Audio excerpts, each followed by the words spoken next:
love me so much more than I could ever know. Your love is deeper than this world will ever show. And all of life's beauty shines around this moment now. The sky and the cliffs, they seem to change my life somehow. And I will never be the same, will never be the same. Whoa, whoa, I will never be the same, never be the same ever again. Well, here I am waiting, Lord, my life is just for you. Please unfold all the plans that you would have me do. And if all the world's just a breath and nothing's here to stay, then all of the love we feel will save us anyway. And I will never be the same, will never be the same. Whoa, whoa, I will never be the same, will never be the same ever again.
Hello and welcome to SDAQ&A. My voice is a tiny bit better than yesterday, Gillian, but not much. Much better. And I've got a big gig on the weekend, so I'm drinking lots of honey and Celtic salt and hot water.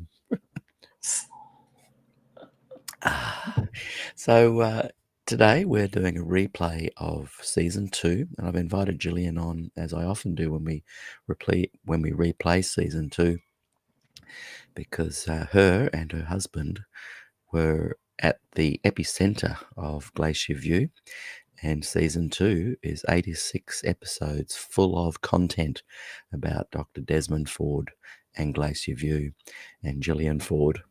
And today we're replaying an interview I did in 2020. So those of you that are listening on the podcast, the audio, which we're playing catch up on, you will think that this is 2020. And in fact, my voice is trying to come to you from 2025. And so we're replaying this season, putting it on YouTube because Facebook has now literally deleted all of those interviews, unfortunately. And we're getting them onto YouTube so that they aren't lost to the world and people can really enjoy this seminal season. Where we look at all things Glacier View. And wow, wasn't it an incredible season, Gillian? I learned so much. And when I began watching this one back with Dr. Richard Coffen, because I just wanted to watch a little bit to refresh my memory. A lot of these I haven't watched since 5 years ago, since 2020. And I remember very quickly that what a gentleman Richard Coffen still is. He may even be watching. It's a bit late on his side of the world, on Eastern time. But I hope he gets to watch this again later. And I really enjoyed chatting with him, and what a wonderful person he is.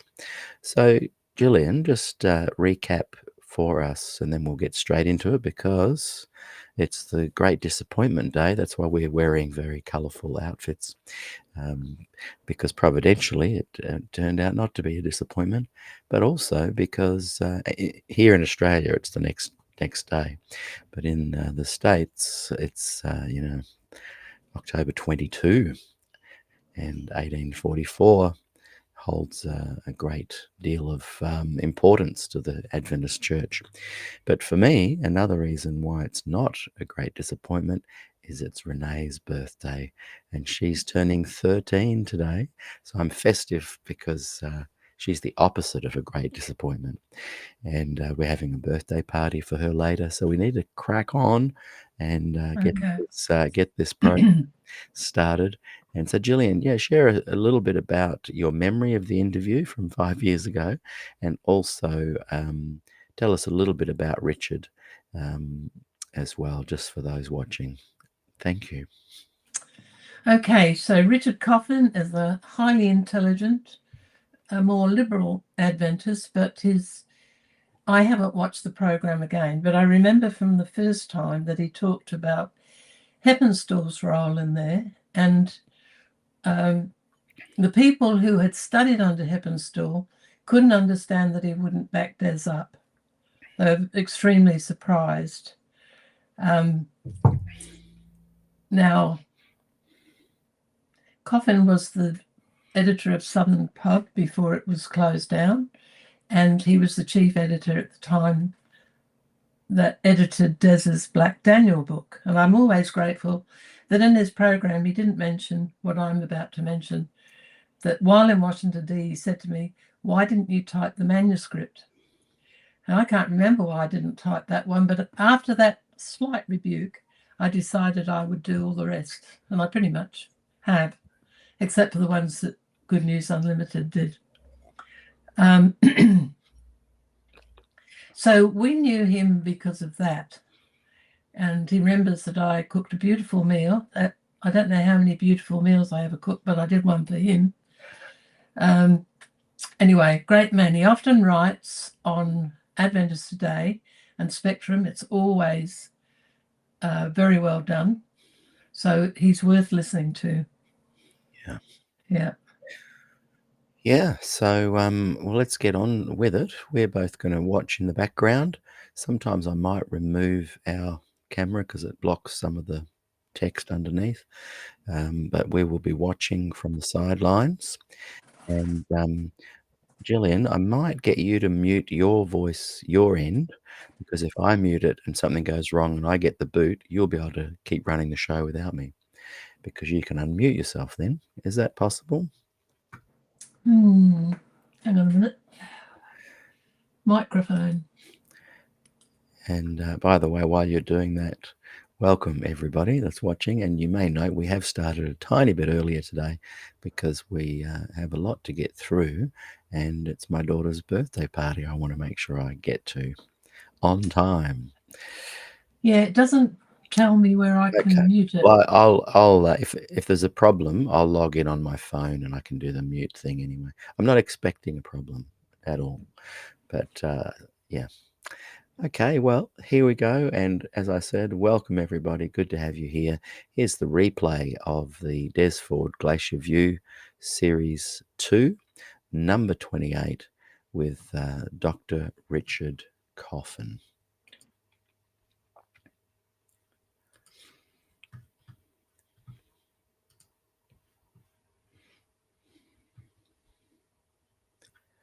And it'll start any second now. He says, hopefully. Can you still hear me, Gillian?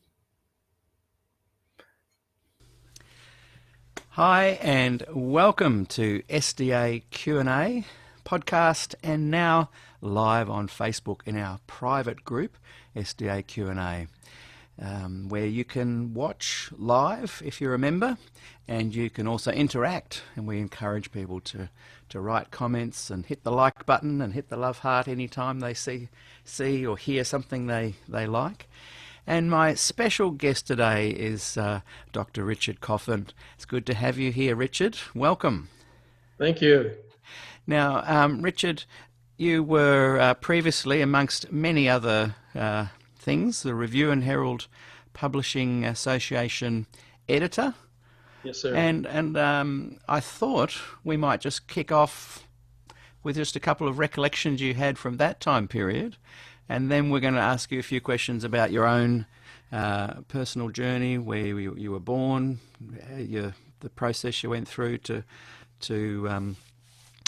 gain various credentials and studies that you've done, where and when, that kind of thing, just to get to know you a little better. And then we're going to chat a little bit about Glacier View and see where the conversation goes. So tell us a little bit about your time with Review and Herald.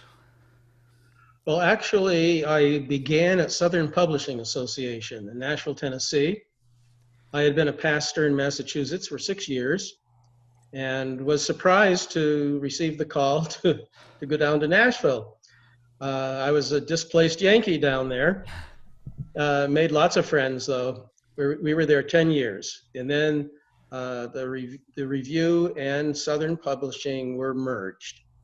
And so in 1960, we moved back northward, and so the rest of my career was there at the Review and Herald Publishing Association.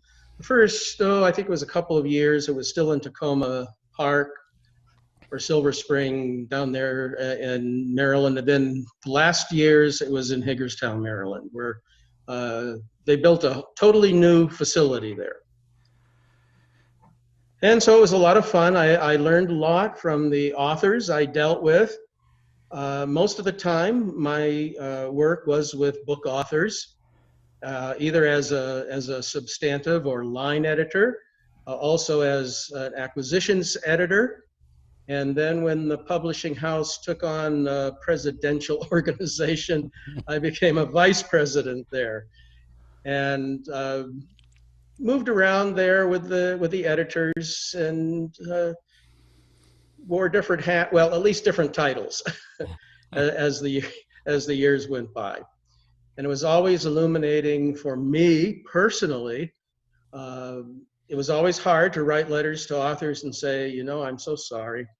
Our book, I had a committee though I could blame. Yeah. Our book committee has voted to return this manuscript to you. And so it was hard, and I tried very hard to let authors down easily. Whether they were seasoned authors or not, they put a lot of time in writing a book. Whether it was showing any quality is another matter, but there was a lot of time invested. Yeah. And so again, I tried very hard to work gently, let's put it that way, with the authors. To give them an encouraging no, but maybe a push into try again later or something like that? If there was hope. Yes, yes.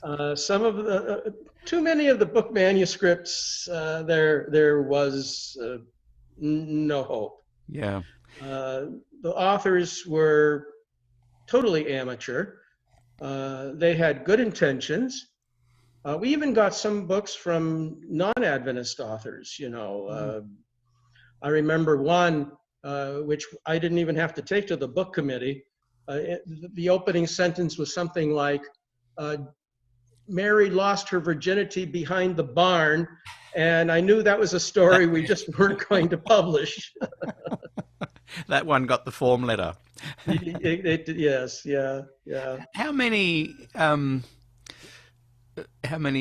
of books came across your desk in a week on average? Well, both publishing houses were, let's say, small compared with the big religious publishers throughout the country. Like in Nashville, Tennessee, there was the Southern Baptist group who did publishing. We received anywhere from 300 to 400 book manuscripts a year. We could only publish a certain number anyway. The market you can't flood the market. Yeah. And so usually we would only accept maybe 10% at the most. Right. So throughout the course of a year, I'd be looking at 300 to 400. Wow. And You know, lucky. you can't read all of those. No, I was going to but say, lucky you could probably find within the first page at least a few like the one you mentioned earlier and be able to Yes. move through them Also, quite quickly. Peter, the decision was never up to me as to accept or reject. Mm. We had what we used to call a stable of readers, some within the publishing house, some outside the publishing house, Yeah. who were willing to look at the manuscripts. We never paid them for that. This was just all free. Yeah. And they were very helpful. And so we would tabulate, the secretary would tabulate the responses, and we would take those to the book committee. Right. And sometimes the book committee would accept a book that I thought we should not have accepted. Right. But it was a committee vote. Yeah. And one time, Elder Neil Wilson was talking with me, and he wanted to know why we had published a certain book. And I said, well, Elder Wilson, I had voted against it, but the committee wanted to publish it. Well, he said, it shouldn't be that way.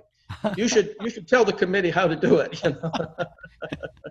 That from what I've learned about him, it sounds like him. I got to meet him. Very once, brilliant actually. man, and I really appreciated him on a personal basis. Yeah. But he was he had a reputation for being on the dictatorial side. This committee will vote on this until we get it right.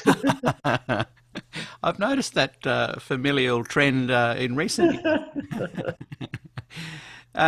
So what time period are we looking at that you were kind of doing that kind of work where you're accepting and rejecting manuscripts? Yeah. What years? It started in 1970. Yeah. In Nashville, Tennessee at Southern Publishing. And when I went there, I was an associate book editor. And, I don't know, a year or so after I landed there, our book editor, Bob Nixon, who was there, decided he wanted to become an attorney. Wow. So he left. And the publishing house was looking for someone to replace him. And we had two of us who were associates left after, Bob went on to study.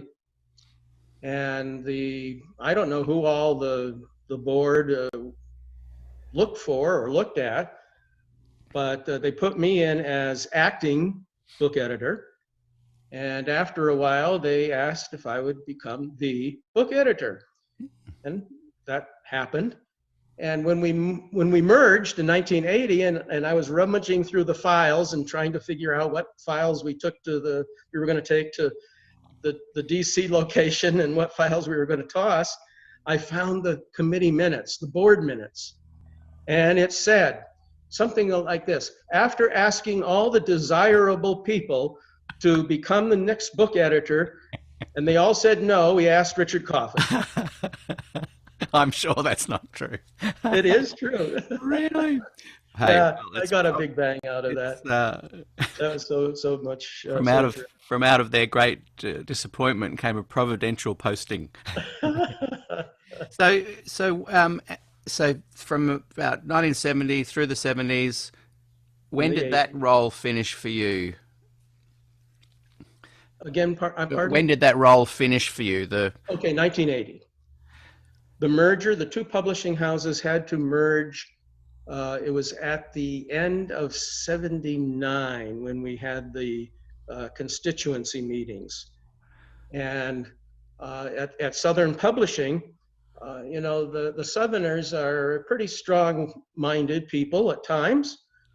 I understand some Australians know what that means. Yeah, yeah. And when Neil Wilson was chairing the constituency meeting, and the constituency voted not to merge, and he was not happy. Mm. And you could tell he was really not happy. And finally, one of the union presidents, Ben Leach, got up and said, well, Mr. Chairman, the people here in the South, they're really good people, but sometimes they don't understand the issues. And so maybe they didn't quite understand the issues here today, or the issue. And so maybe you should clarify and we can vote again. Well, Elder Wilson made it quite clear what the issue was. Boy, that's interesting. At Southern Publishing, they did everything. I don't know, did they have in-gathering down in Australia? Yes. Yeah, well, all the pamphlets, all the little containers, all that kind of stuff was work done at or through Southern Publishing. And Elder Wilson made it clear there at the constituency meeting that if we continued on without merging, we would no longer get any of this work from the General Conference. Interesting. And there was always something, all year long, there was always something in process regarding in-gathering. And so it was a very important foundation financially for the publishing house. Yeah. So he was kind of saying, if you don't do it my way, we're going to end the monetization from yes. our end. Yeah, yeah. That you will die a natural death within months. He and Ted seem to have this amazing ability to grasp the big picture of what they see, what they want Adventism to be, Yes. and then just make it happen. Yeah. Do you see similarities between the Ted model and the Neil model? Yes, except, and now Ted was my boss for, 4 or 5 years at the Review. But I have to say, I think his father had more, should I say, panache. Right. Neil Wilson could talk on 100 sides of a topic for 3 hours without stopping and hardly taking a breath. Wow. A brilliant mind. Yes. I'm exaggerating, of course, but brilliant mind. And I did respect that. Yeah, he was possibly also living in times that weren't as politically correct or needing to be as politically correct, and he was able to kind of speak off the cuff. Whereas Ted, I can tell that whenever he's speaking publicly, he's going, right, now if I say this is going to happen. So he scripts what he says. Yes. Yeah. But I mentioned earlier, I met Neil Wilson once in the early days of when I was teaching in New Zealand. He came through maybe 1987 or something. Would that be? When did he finish his Wow, presidency? that might be about right. Well, He was still president. So anyway, I'm not sure with these dates. But I remember asking him, because all the teachers got together and he did the morning devotional There was only about 10 of us. It was quite an interesting experience. Uh, And yes. I remember as a young fella asking him, I just can't help asking questions.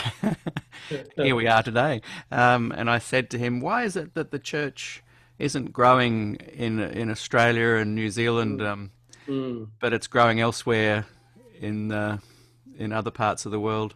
And it stumped him a bit, but he then did gather his thoughts. And I remember him speaking very eloquently and sharing his thoughts. And he had quite a charisma about him too, which I Yes. think was, Oh, yes.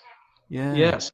And he would remember your name forever. yeah, You know, you could be at the World General Conference session and some delegate way back in the back row would stand up and he'd say, "Oh, yes, brother." You know, really yeah. Incredible amazing. mind. Mm. Do you think, when I think about, because I love reading about Adventist history, there's such drama and you can't take your eyes off it. It's like watching Bold and the Beautiful sometimes with, not that I watch that show, but it's Yeah. like a soap in some ways. Yeah. And I Yeah. remember reading a lot about Ellen White and her dealings with A.G. Daniels. And Yes. he struck me as being a similar kind of powerful personality Yeah, I as think Neil so. Wilson. Have you researched his kind of life at No, all? not much at all. Yeah. No, just am familiar with a little bit of some of the things he did, and I think you're Mm. spot on. And Brilliant man, and knew where he was going, yeah, she's and didn't always get along with the prophetess. no. She even I don't know. I'm just kind of surmising with my limited knowledge, but she seemed to be um, her interactions with him kind of helped her narrative with helping to set up the unions, where she was really against this kind of kingly Yes, global leadership. yes, yes. Um, and I remember reading a story where there was one year they decided there would be no GC president. He would just be a chairman, and that every Okay. few months they would revolve people on the committee as the Yeah. chairman for that month or whatever. Um, and I think there's a letterhead which reflects that he is the chairman, but the next time the meetings rolled around and the letterheads were put out, he had changed it to president again. Um, so he kind of had that same kind of I'm going to push things through mentality that I think Mm, Neil kind of had as well. What yeah. what do you think Ellen would say to Neil Wilson and Ted Wilson today? Because there seems to be a little bit of kingship going on. Yeah, I'm afraid that is the case. At least it seems to me that, and I'm not in the inner circles, but what I hear drifting around, Mm, mm. Yeah, I think Peter, she would have some pointed words. Oh, it'd be fascinating. Yeah. What a powerful woman she was. I've read some transcripts of hers from live sermons, and in fact, there's a whole book that I've got here. I think she did 10 sermons in the 1888, Okay. uh, conference, Hmm. and she is powerful. They're just transcribed literally. Someone must have had is it a stenographer or something in the building, and Yeah. she spoke with such power and passion, and I would love to have go back in time and listen to her. It'd be quite interesting. Do you, let's talk a little bit. We'll come back to that. Oh, by the way, do you remember which book Neil was saying he wished hadn't? No, I don't. No. Um, there was one that he was not happy. Well, there were actually two that he was not happy with. Uh, One was the book about the openness of God by Rick Rice, and that had gone through the committees and voted, had almost unanimous voting. There were probably one or two no's, but out of what, 20 or more yeses. Yeah. And he called the he called the president of the publishing house, Bud Otis, and he said, I want that book treated with benign neglect. Well, Elder What a Wilson went quote. off to Africa on a trip. Say that again. And all of a sudden, the whole printing of this book disappeared from the warehouse. Gone. Wow. And no one knew where it had gone. Where did they go? We don't know. Well, then Elder Wilson got back from Africa and he found me. And he was really rip snorting angry. Wow. And if he were a swearing person, he would have sworn, you know. And he wanted to know what had happened to this book. And I said, well, Elder Wilson, I really don't know. He said, you're talking to the wrong person. You need to talk to Elder Otis. And he did. And you know, miraculously, all those books reappeared in the warehouse. Oh, that is classic. Boy, he certainly had some power.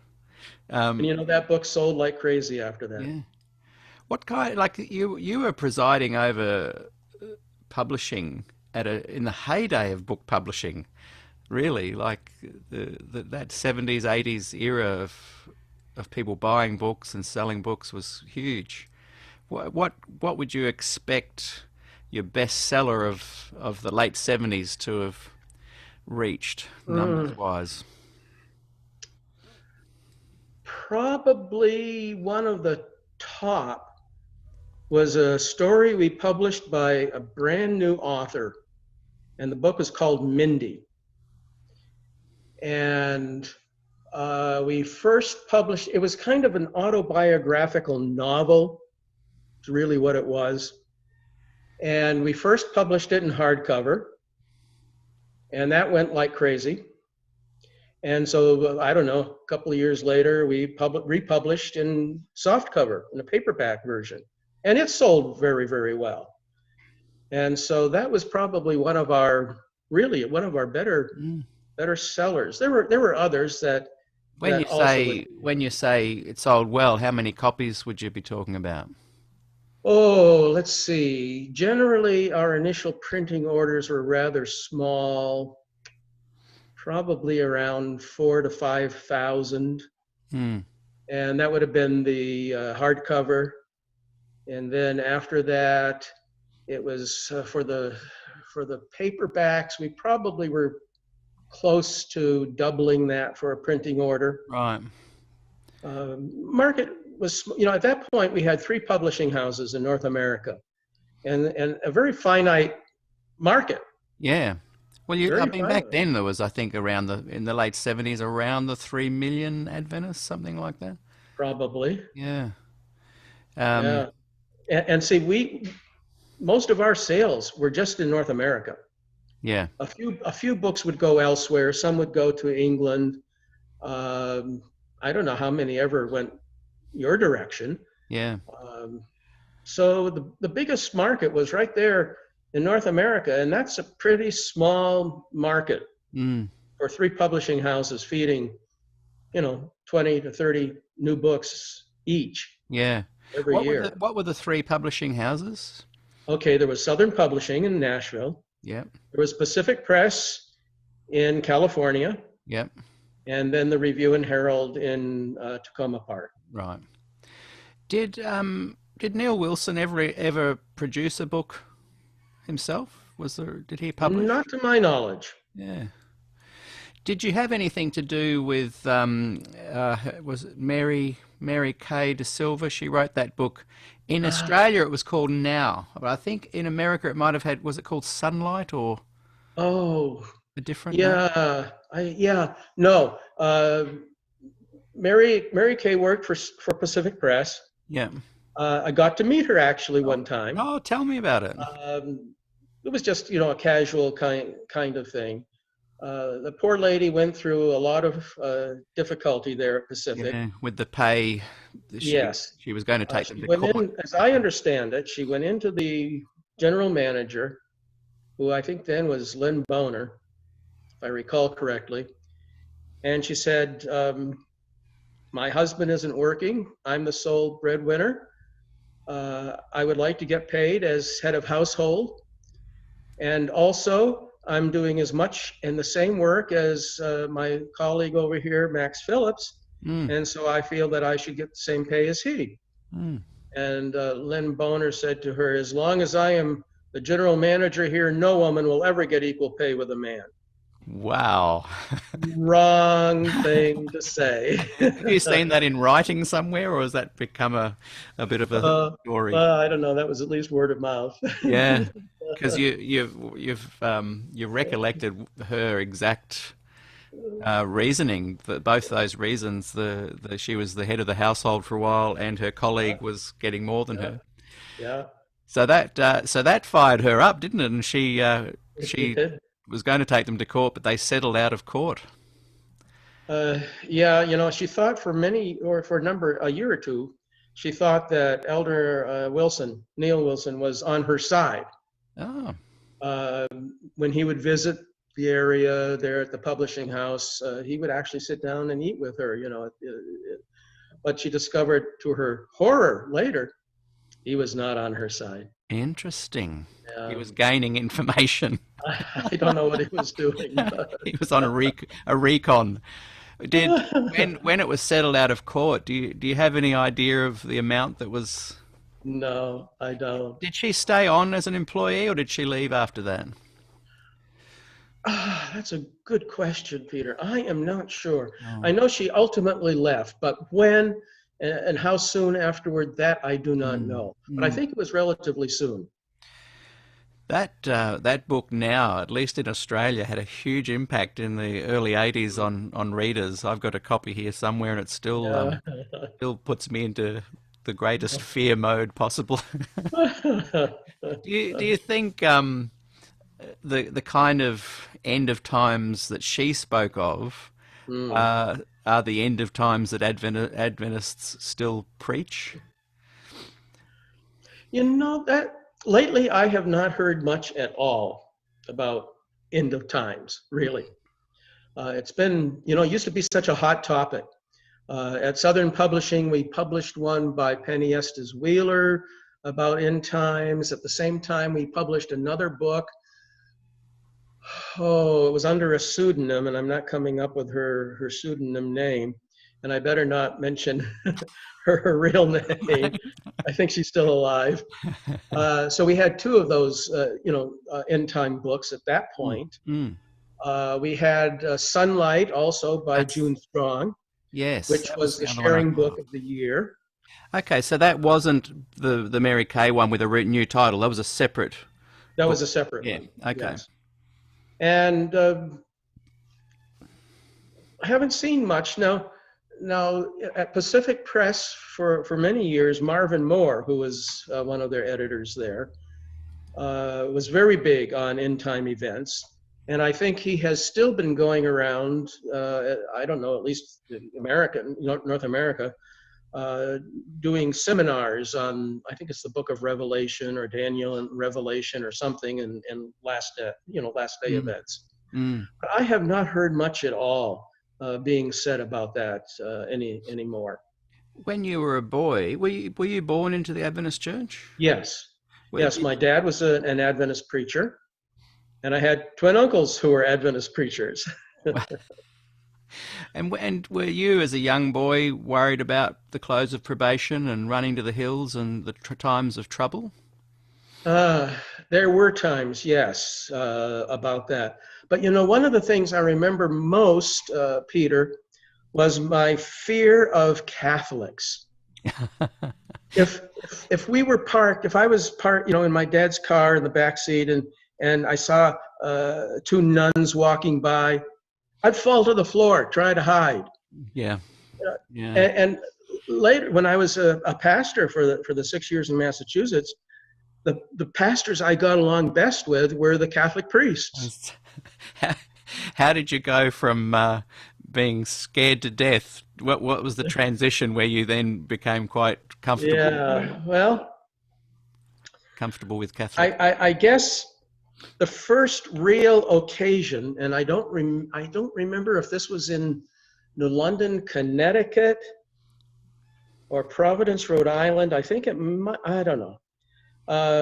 Some visitors were in my folks' home, or I think it was my parents' home, and one of the ladies was, well, we'll call her Sister Sarah for lack of a better name, but was a nun, and she was a real person, you know, wow, a delightful person, and then getting to work with the priests and the ministerial associations, that was a good experience for me. But yeah, we were raised to fear the mark of the beast, represented with Catholicism and Sunday worship. And Yeah. was there a time period where you started to question some of the Adventist kind of doctrines and thoughts, particularly around the investigative judgment and sanctuary doctrines? Yeah. Probably, you know, when I was in college, I was very conservative, Peter. You know, Herb Douglas. I don't know how familiar people in Australia are with Herb. Yeah, Herb Douglas came to be the head of the theology department at AUC, Atlantic Union College, and I was a relatively new student there, ministerial student, and I thought he was the most liberal person in the world, and that shows you how conservative I was at that point. And actually, you know, later, Herb and I became kind of competitors as editors, acquisitions editors and all, but we always got along well, always admired each other, and then we always had a nice relationship, even though somewhere along the way our theological ships passed in the night, you know. So I did have a course at Atlantic Union College from Dr. Douglas. It was, what did he call it? Biblical eschatology or New Testament eschatology or something like that. And he opened my eyes quite a bit with that. Right. I thought quite progressive, actually. And I came to appreciate him after taking a few classes from him. And from there, as a pastor, I decided to do some more on my own research on last day events and biblical eschatology, and how do you relate Old Testament prophecy with New Testament emphases. I think I produced some sort of manuscript or something at the time. It was never anything that you could publish, you know, didn't know how to write at that point. But I think there is when I started seeing some shifting in my own thinking. And then when we moved to Nashville, Tennessee, I got acquainted with a number of the theology, the New Testament scholars and Old Testament scholars who were working on a PhD at Vanderbilt University. And we spent a lot of quality time together, a lot of Sabbath afternoons and Saturday evenings and all. And one person particularly, John Jones, who was also at the seminary when I was there, by the way, but then had done a stint or two of mission service. He was sharing with me some of the things he was learning at Vanderbilt in areas of New Testament and that kind of thing, and helped me a tremendous amount in opening my mind to new ideas and thoughts that I hadn't thought about, you know. But John was always kind and always, you know, not overbearing, and so it helped me a whole lot. And a few years later, when I was looking for book manuscripts, I was at Andrews University, and I had my first appointment ever with Leona Running. She was the Hebrew and Greek teacher there at the seminary, known as quite a scourge among the the students. And so I was visiting with her, and you know, she was the goddess of the seminary. Right. What was her name again? Leona Running. Right. And she knew, like, I don't know, 4, 5, 6 ancient Near Eastern languages and everything. Quite an amazing Is woman. she still alive now? No, she's not. Right, right. And I had been used to talking to all the professors at the seminary, and it was fine. Walk in, oh, hi, Ken, or they always insisted. They said, oh, well, call me by my first name, whatever. I went in there, and my mouth was as dry as cotton. I could barely talk because here I was in the presence of the goddess of the seminary, and she asked, well, where did you get your education? And so I said, I was kind of kidding. I said, well, John Jones University. And she immediately thought of Bob Jones University. No, Dr. Running, not Bob Jones University. Not that And Jones. so we talked a little bit about John because she had helped him with his French and with his Greek and his Hebrew and all that. So. I love those kind of conversations that it sounds like you had with John. And one of the things inspiring. One of the things I'm loving about the little community that's growing up within the podcast here on the Facebook group is there's such a variety of people with very deep thoughts and beliefs, and there's some really interesting conversations, and I love that. I remember personally growing up around Avondale. My father was a lecturer there at Avondale College, and we loved that sense of camaraderie. Well, I was a bit younger than the generation that were part of the whole Ford and leaving and feeling too scared to talk about their thoughts anymore. But I remember walking around campus and vividly remember, people huddled in groups Sabbath afternoon, and I'd kind of walk past and they were talking theology and beliefs and ideas, and this would have been, 79, 80. Absolutely. I love that stuff. I love it. But by the time I was then old enough to participate, all those guys had left the church, and in Australia we lost upward of 180 ministers within a few years. But Harry Ballas is necessary, Peter. Yeah, this is what I want to chat a little bit about. Necessary. Yeah, if we can just talk a little bit back to Neil Wilson just prior to the Glacier View episode. Okay. I was interviewing Dr. Lyndon Rogers, who's a much loved lecturer at Avondale now. I think he's retiring this year. A fascinating interview. I'd love you to join the group if you wanted to down the track. I'll send you a link.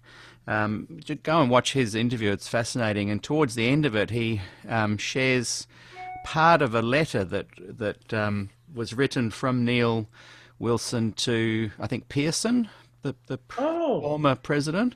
Yeah. And in it, he was talking about, I need to get it to quote it exactly, but I just forgive me if I'm a little bit wrong, but he was talking about Des Ford, the looming problems over the sanctuary investigative judgment, and he was pretty clear to Pearson that for him this was an issue about the questioning of the authority of Ellen G. White more than the doctrinal issues and things, and that really then put everything into perspective for me as to what then went down next with Glacier View. And when I was interviewing Dr. Bill Johnson, he was saying that his impression was that Neil had really said, look, this is the line in the sand, this is your last conversation about it, and then we're not going to talk about it again. Which probably rings true to your memory of his kind of personality.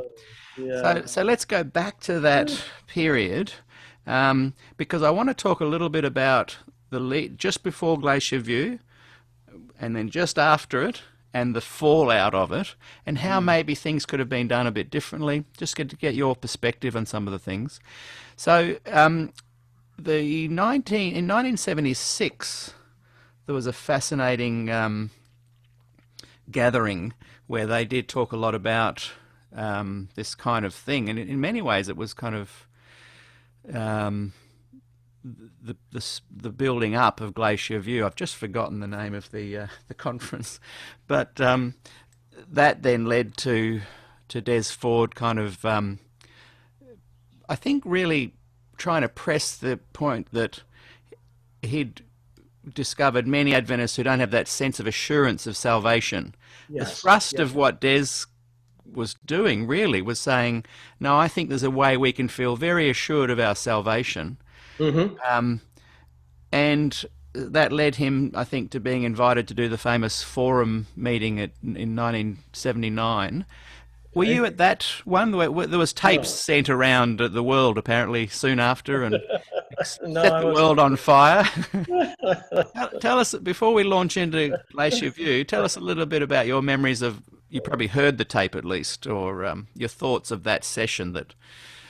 No, I understand that in some ways, um, Des was not interested in really pushing some of his ideas as much as I think what you were mentioning. There was someone who was agitating on one. I really don't know the historical background there, and so he wanted to deal with that. And I think you're right about the assurance of salvation.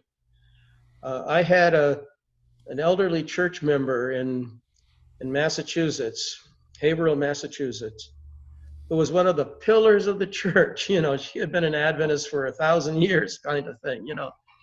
And she told me when I was visiting in her home, I have no idea that I will ever make it into the kingdom, into heaven.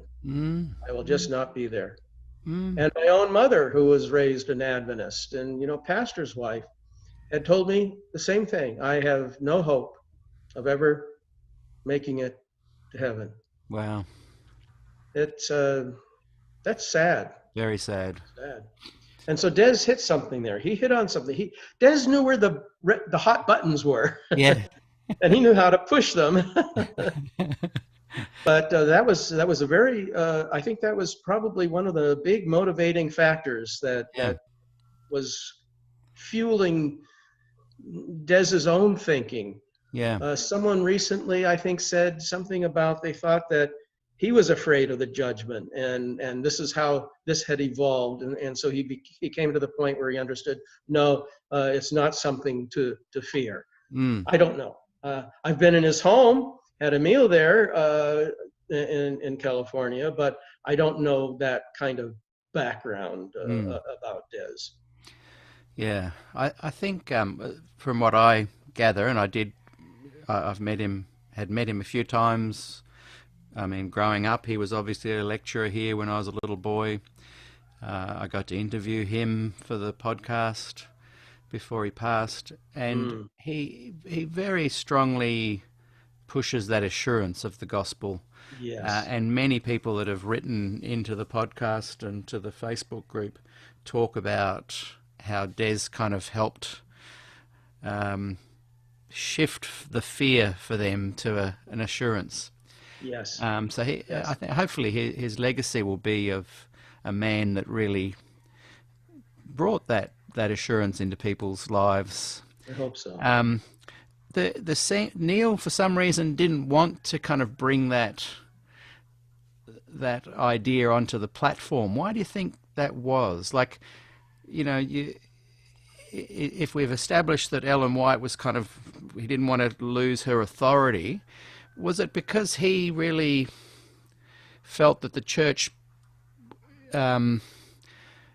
politically needed to rally around the great controversy view of Ellen White's sanctuary and keep it there, or would the church would fall apart and the money would be lost? Or what was his what do you think was his agenda? Well, first of all, I don't know. Yeah. As I asked that, I thought, silly question. Neil never confided in me. I have been in the inner sanctum kissing the golden ring for something I had said and done, but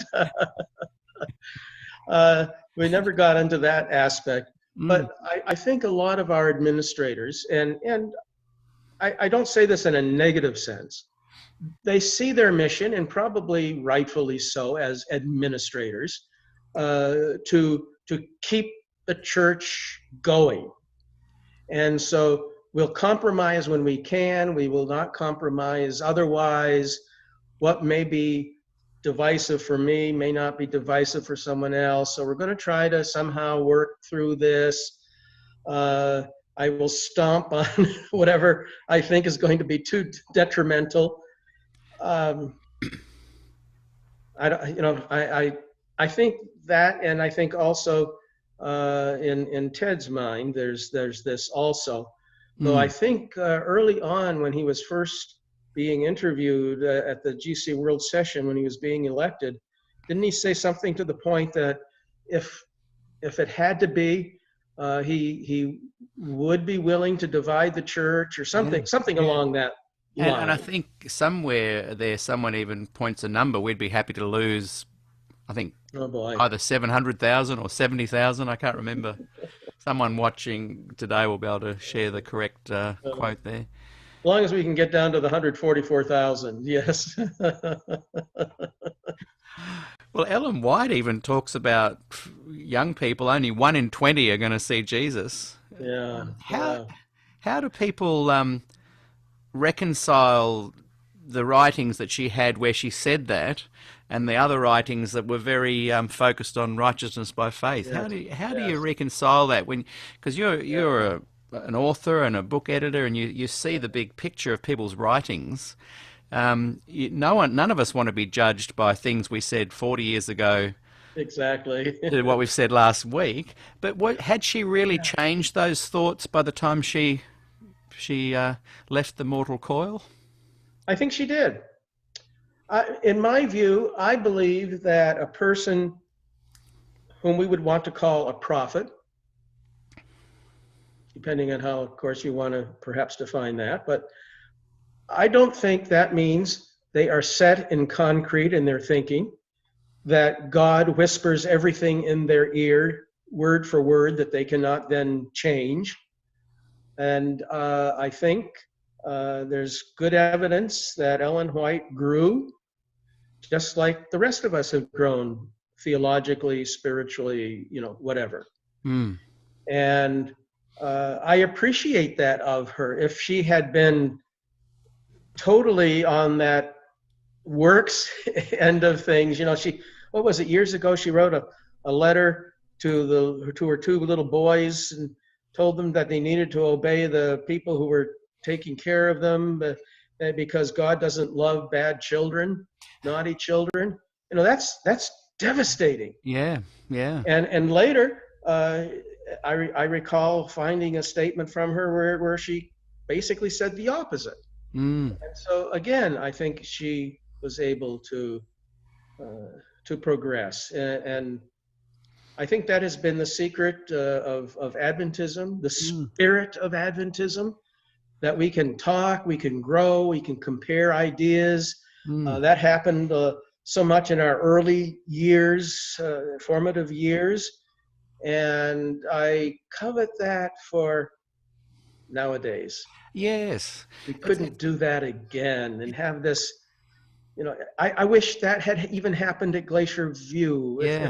But that wasn't the mood, that wasn't why we were there, I suppose. But we weren't there to discuss. Yeah. We were there to defend the faith once delivered to the saints. Yeah. It seems like the church every 30 or 40 years comes to like a different crisis point, but with it ruminating about the same kind of thing. And for some reason, the admins always win and hand the ball back to a more historic kind of team. And you think wait till you talk to George Knight. He will know more about this kind of thing historically. I'll tell you. You'll have to email me some difficult questions to ask him later. But like the famous 1919 conference where the minutes were lost until the mid-70s. Exactly. If Adventists kind of really said, look, okay, oops, here's another one of these moments, what can we do differently this time? So we had Glacier View. I think we're coming up to a Glacier View 2 in with the compliance document and things like that very soon. Yes. What we haven't even talked about Glacier View yet, but what kind of things do you think we could learn to not do this time around?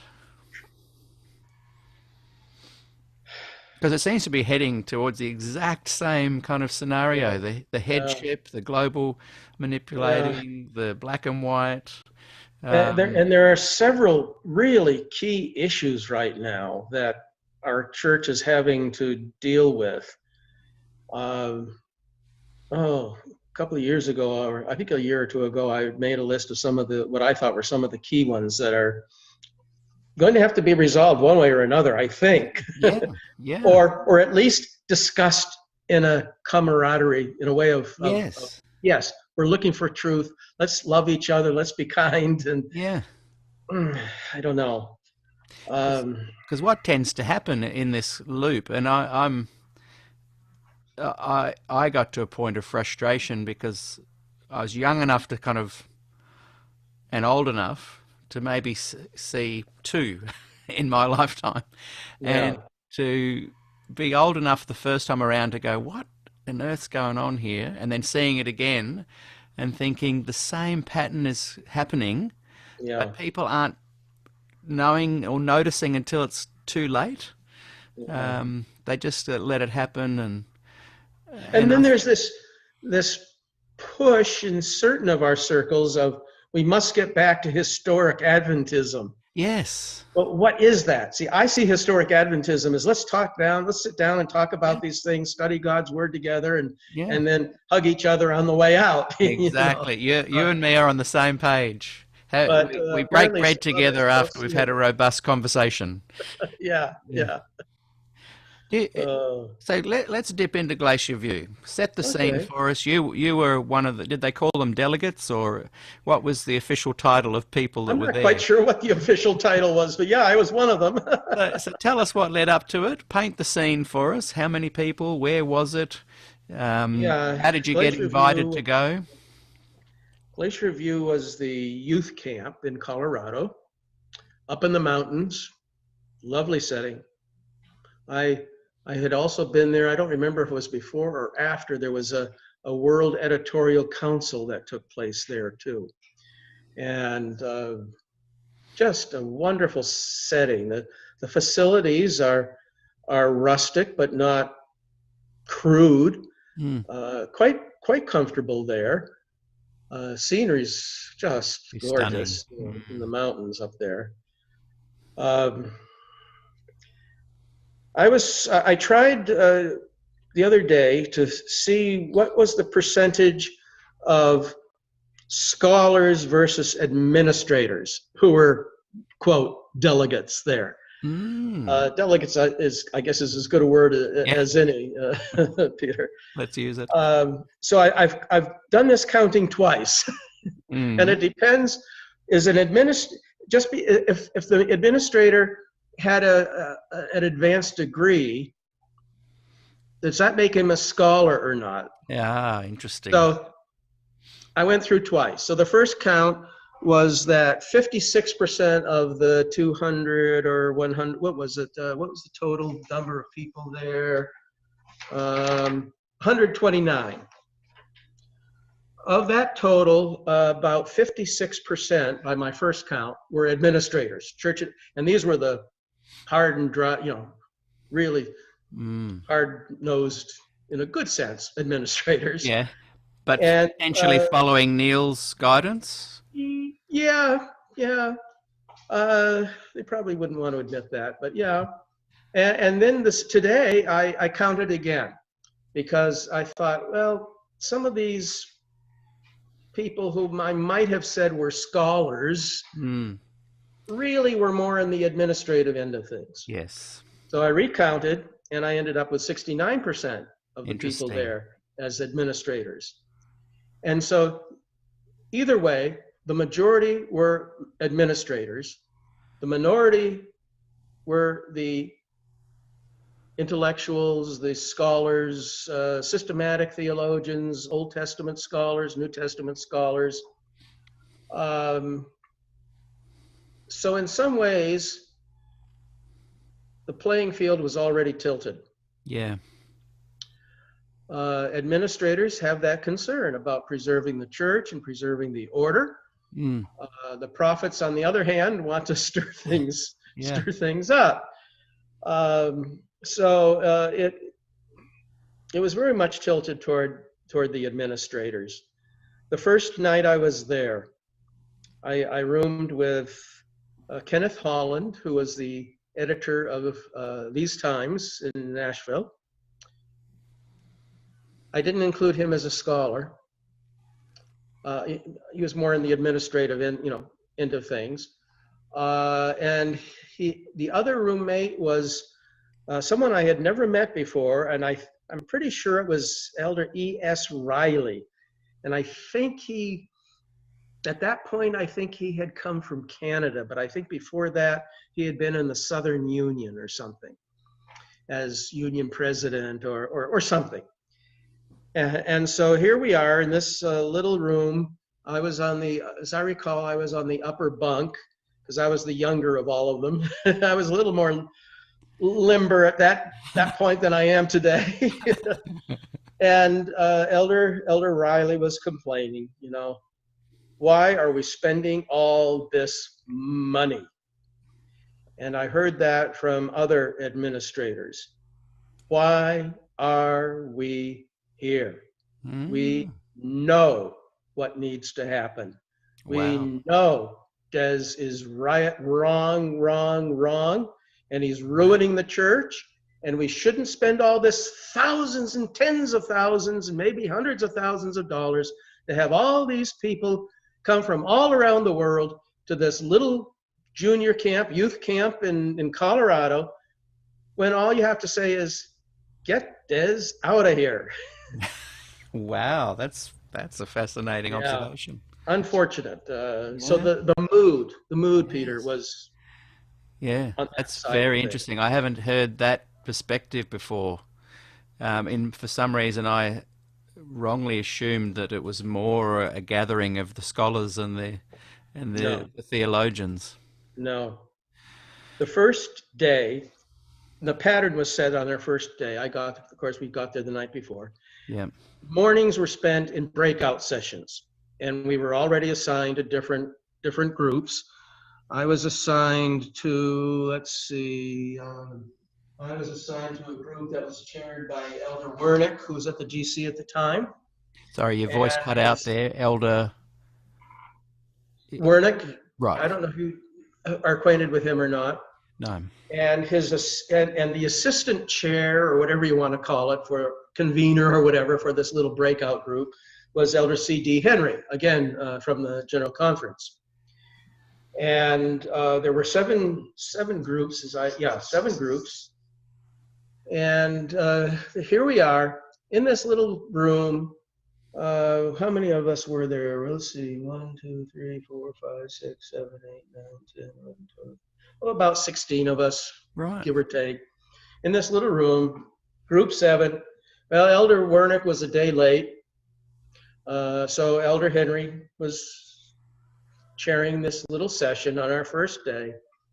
And as I recall, the first thing out of Elder Henry's mouth, and I always appreciated him, the first thing out of his mouth was, well, folks, we know why we're here. We're here to defend the faith. That was it. Wow. And get rid of Des. Absolutely. Yep. Wow. Yep. I appreciate these insights. So did you then kind of have some conversations with people that were more on the same page as you after these meetings? Did you kind of gather together over by the bubbler and say, man, what did you think about that? Actually, you're right on, Peter.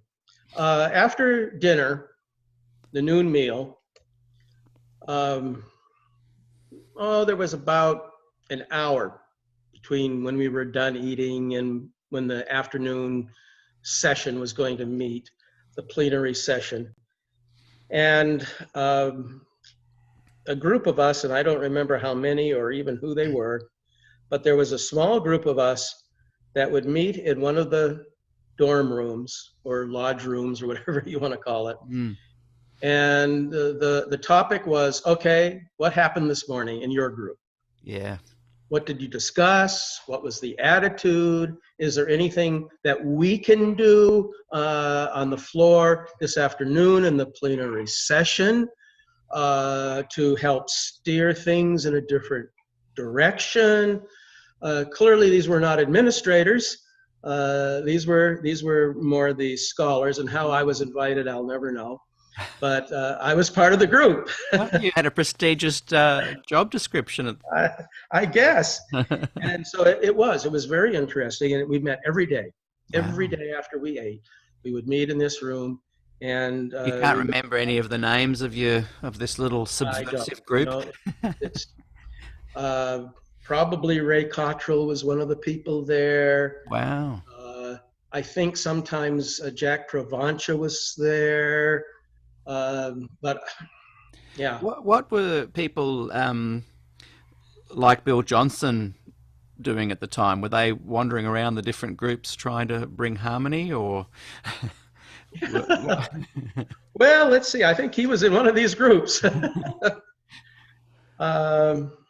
Would you say that these little mini groups were chaired by the more politically minded administrators? Oh, yes, yes, yes. So they were In every almost instance. 70% represented and 100% steering. Group one, chair, L.L. Bach. He was my conference president for a while. Group two, Charles Bradford, administrator. Group three, Duncan Eva, knew him fairly well. Group four, Hackett, Elder Hackett. I knew Elder Hackett from the time I was in third grade, probably, Group five, Richard Hamill. Group six, M.C. Torkelson. And group seven, where I was, Elder Wernick. So these were all chaired by administrators. Yeah, boy, these are gems of insights that you're giving us today, Richard. I really appreciate that. Because a lot of people have not been able to recount necessarily what was happening from this perspective. So we need more. Give us some more information. You'd have those groups, and this is over a 7-day period. What was it? Yeah, it actually, I think, ended up a little longer than Elder Wilson had expected. Because I remember he gave us a little speech toward the end. Hey, don't think you can leave now yet. You ain't gonna leave now. The committee have more work to do, brothers. The committee hasn't quite voted the way I want you to vote. Exactly. So I'm going to give you the opportunity to vote again. Look, I'm going to jump a little bit here within this week to probably one of the defining moments. But so you'd have your morning meetings, and then you'd have a group. So they're your little group meetings, and then you'd have a full gathering in the afternoons. Is that right? And in the evening. And the evening. So there's 2 big meetings a day. Yes. And what was the tone of the big meetings? What was who were the speakers up the front that you recall? At some of them, I think in the afternoon meetings, some of them, even Des made a presentation. Right. And I'd like to get back to that a little bit, Peter. Yeah. In the evening meetings, they were more research papers done by some of the scholars into various aspects of issues that Des might have addressed. He had that huge, how many page? I have it right here. It's like the 1,000-page or 996 or something. I didn't take a poll, but I'm willing to guess that most of the people there, especially the administrators, had never read it. I've heard. There was a lot of material to go through. Yeah. I've heard that claim. Okay. What an amazing document. Jill has, I think, divided it now into 3. Oh. She can let me know I think she's watching today. Bless her heart. Well, hey Jill, thank you. She and Des gave me a meal out there at Pacific Union College years ago. So. She is lovely. And I think she's watching today, and if she is, she can let us know the answer to Yeah. to that. So yeah, if she has divided it up into three separate books, Mm. um, and like you say, their minds were made up before they turned up, really, and there was no need for them to read the document. Exactly.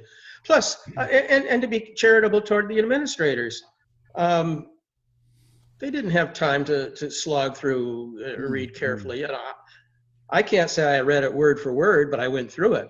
But they Yeah, didn't have time to do that. They had too many other things that were clamoring for their yeah, attention.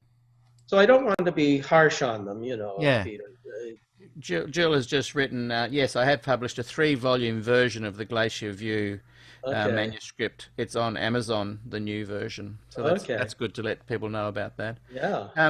So I wanted to just jump to the 20-point document, or the statement, or whatever it has become Yeah. known. Yeah. What do you refer to it as?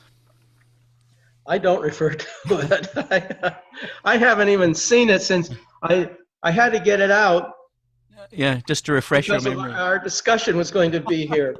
So, Uh, let's just say we don't need to dig into the depth of the document, but we note that Des said, "Yep, I can live with that. I can go along with that." yeah. This would have been a nightmare answer that Neil wouldn't have expected, because he would have gone, "Oh, hang on, if he's going to go along with it, we've got to keep him in the church." Yeah, right. Right. So, what were your thoughts then? When was the document introduced? When did Des agree with it? Did people vote on that and say, "Good, end of the week, let's all go home now"? And what happened Well, next? yeah, that's where it gets very foggy for me. Mm, I know they had the special group it was a relatively small group. Bill was on that group, Bill Johnson. They came up with this document.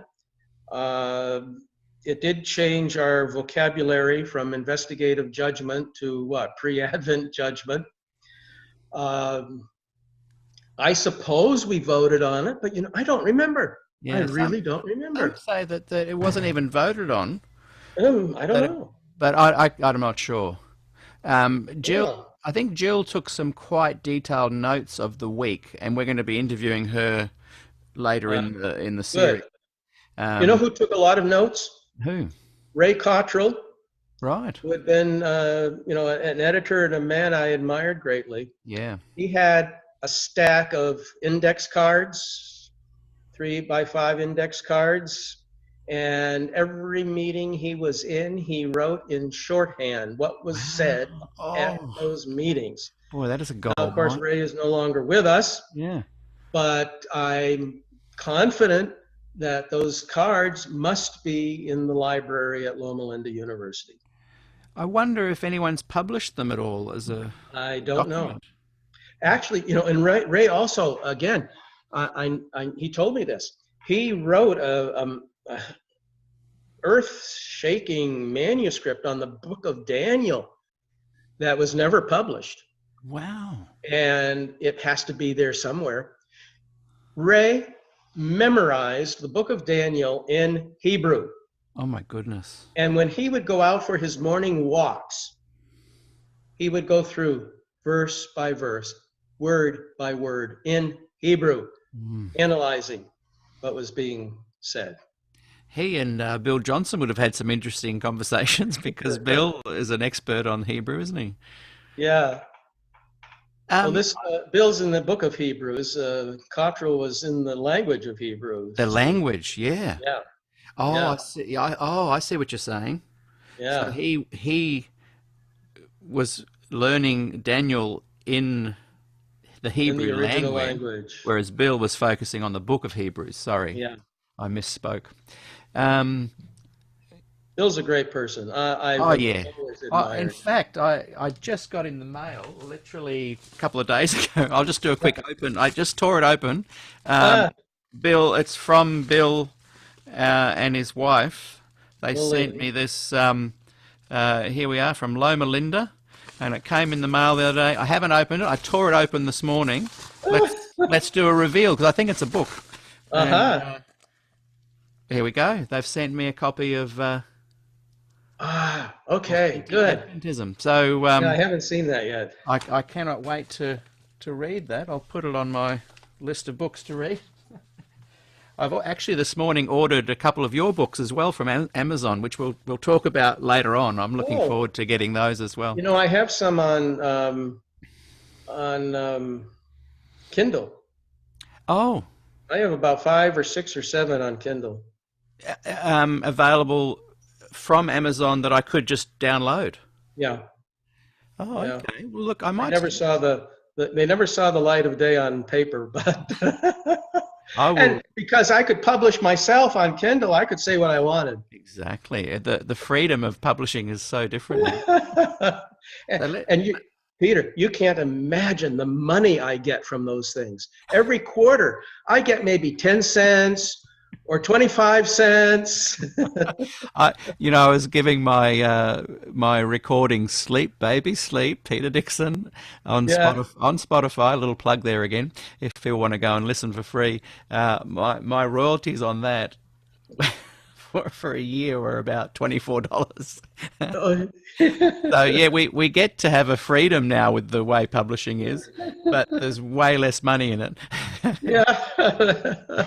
So let's go back into Glacier View. And Yeah. whether or not it was voted on, the 20-point document made a splash. Des said, "Yeah, I'm happy to chat about it." I'm putting a challenge out there to viewers. I know there's some really amazing people that watch this show and can dig deep. Find out the Ray Cottrell notes that he took, if someone could find that out. And also the manuscript that was never published, you think might be available in Loma Linda. So he agrees to this. What were you and your friends thinking at this stage? Like, oh, hang on, there's a bit of light at the end of this tunnel. Yeah. Yeah. Well, the document, as I recall, and again, I have not read it carefully for many, many years, was a compromise. And probably as good a compromise as could have taken place under those circumstances. Mm. And so I think it is not, I would not want anyone to downplay its significance. One can only do so much. The scholars of the church, even those that wouldn't necessarily agree with Des on every point, but were, sympathetic because we are a band of brothers, of scholars, would try to do their best, but there was not a lot that they could do to influence things. Right. And at some point, let me get back, Peter, to the little individual dorm room discussion. Yeah. And then that afternoon in the plenary session. Well, I think we can go to that now. Okay. Tell us a bit about that now. Well, only once, I think, did we invite Des to be with us. We wanted to do this totally independent of his influence. So if anybody ever asked or whatever, hey, Des had nothing to do with it. He didn't organize it. He was totally ignorant of what we were doing. We did call him in one time, and I don't remember all the details of that. But anyway, this was getting on down toward the end of our week there. We were sitting there talking about what we had discussed that morning, and in walked Jack Provencha. And Jack said, folks, I'm paraphrasing, of course, I just got back from talking to Elder Wilson, Elder Palmenter, and Des. And I think this afternoon in our meeting, I can bring these three people together and we can come to an amiable conclusion. Wow. Well, of course, with this little group, we always had prayer, but we sure had an earnest one after Jack left that day. So that afternoon, when it came discussion time, Jack raised his hand and Neil Wilson gave him the floor. And of course, some of us knew exactly what was going to happen, and we're there praying our little hearts out. And Jack said, you know, I'm a physician. My whole life has been spent trying to bring healing to people. And I would like to help bring healing to people here today. And he was pretty sure that he had the agreement from Wilson and Parmenter as well as Des that they would all agree, that they would lay the cudgels down. They would not, Des wouldn't, you know, run around emphasizing certain hot topics, etc. And so after his little speech, Jack turned to Neil Wilson and said, now, Elder Wilson, if we can get you, Elder Parmenter and Dr. Ford to agree here that, you know, Des will not agitate some of these issues. We aren't saying they're right or wrong. We're just saying, you know, we'll let them sleep for a while anyway. Would you be willing to whatever? And he was sure he had Neil's okay to say yes. Instead, he said no. There, publicly.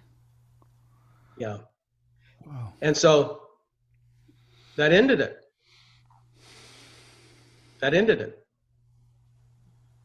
It was quite dramatic, quite dramatic. Another time in this plenary session in the afternoon, Des had read a paper. I think it was something on Hebrews 9 and where did Jesus go on his ascension? Was it the holy place or the most holy place? And what does it say in Hebrews 9?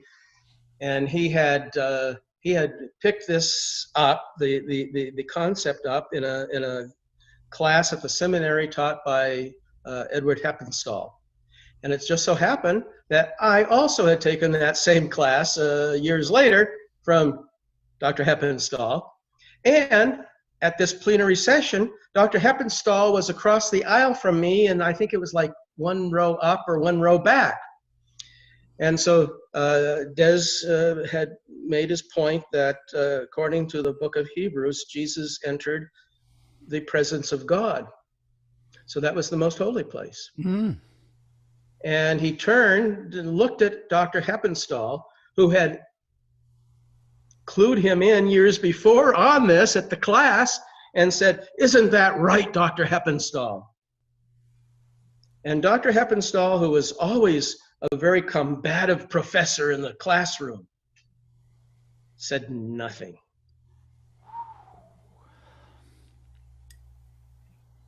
Or if he said something, it was nothing that would have supported what he had taught in the class. And poor Des, you know, there went the air out of his tires on that one. Wow. Yeah. Boy, there's some defining moments that you're putting a spotlight on for us today. Some liberal leaders or scholars, academics,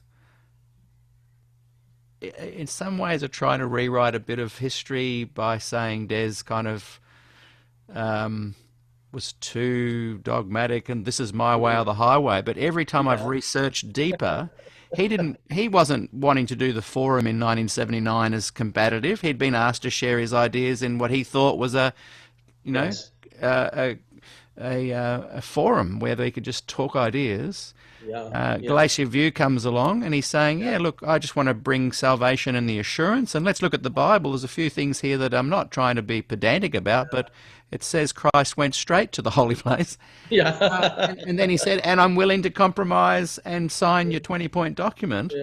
I'm not that impressed when people say he was this kind of militant, it's got to be my way or the highway. I don't get that from him at all. there were times there that I thought that maybe, and there were other times, you're right, no, Mm. no.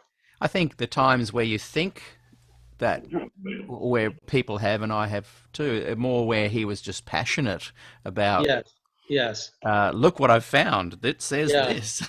yeah, The exactly. Bible is the one that's put the flag in the Yeah. soil, not Des.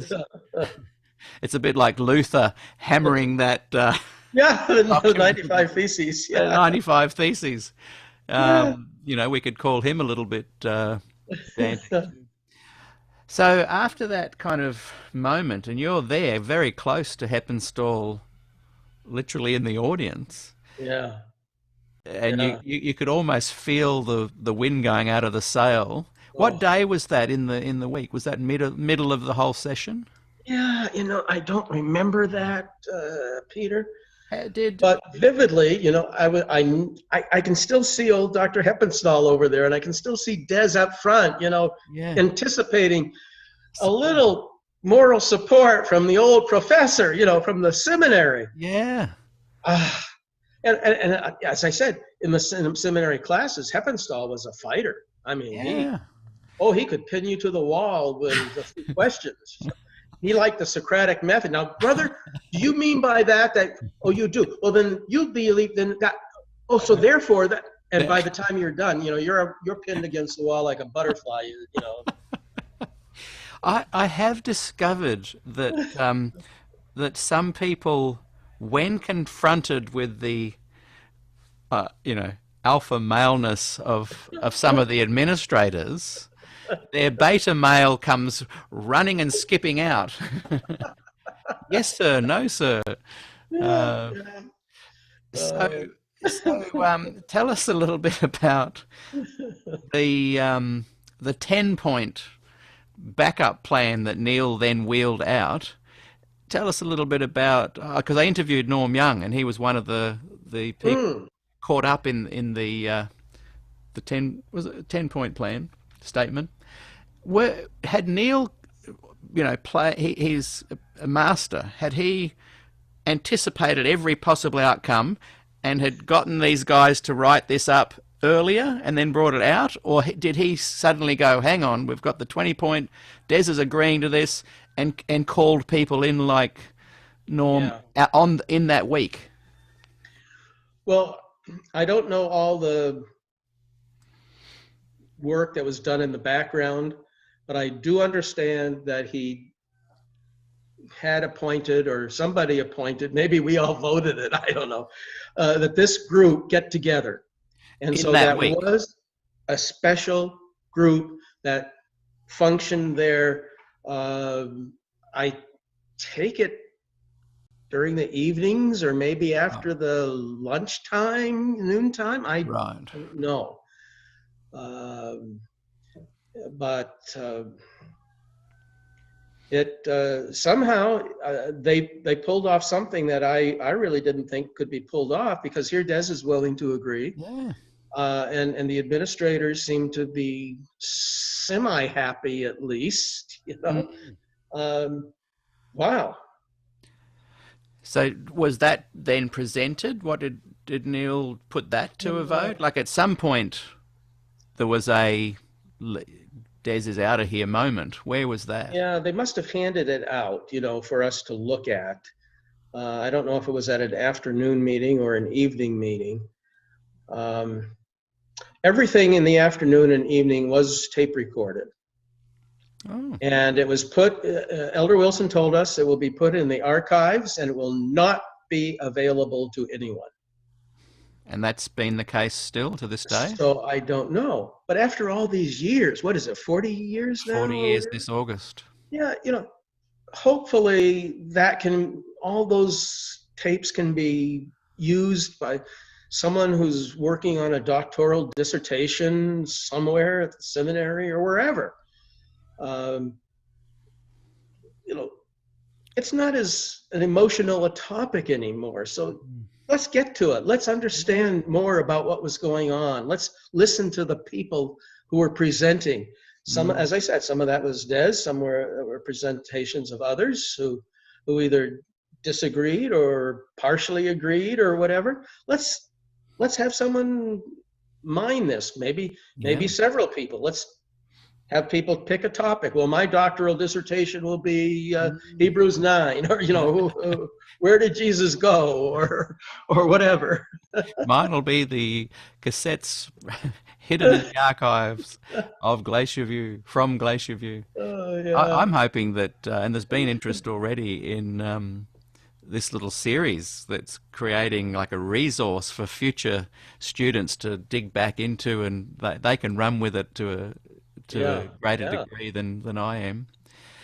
So, and Jill will be able to confirm this because I think she was in on the meeting where there was Neil and a couple of others and Des, and he was asked could he go along with those Hmm. 10 points. Yeah. Yeah. I'm sure Jill could remember that. And I do remember sitting, at least in one of the meetings, I think it was in the afternoon, and Des was reading one of his papers, as I recall. And I think I think they were pews in that chapel where we were meeting. And I think it was about 2 rows ahead of me, there was a man, he had his arm out on the back of the pew, the rail, or whatever you want to call it. And he was pounding it, and he was furious, and he was just really going at it. And I asked someone, who is that? And I learned that it was Elder Tallhurst, who, interesting. and he was just banging. I mean, he was What, really into what it. had stirred him up?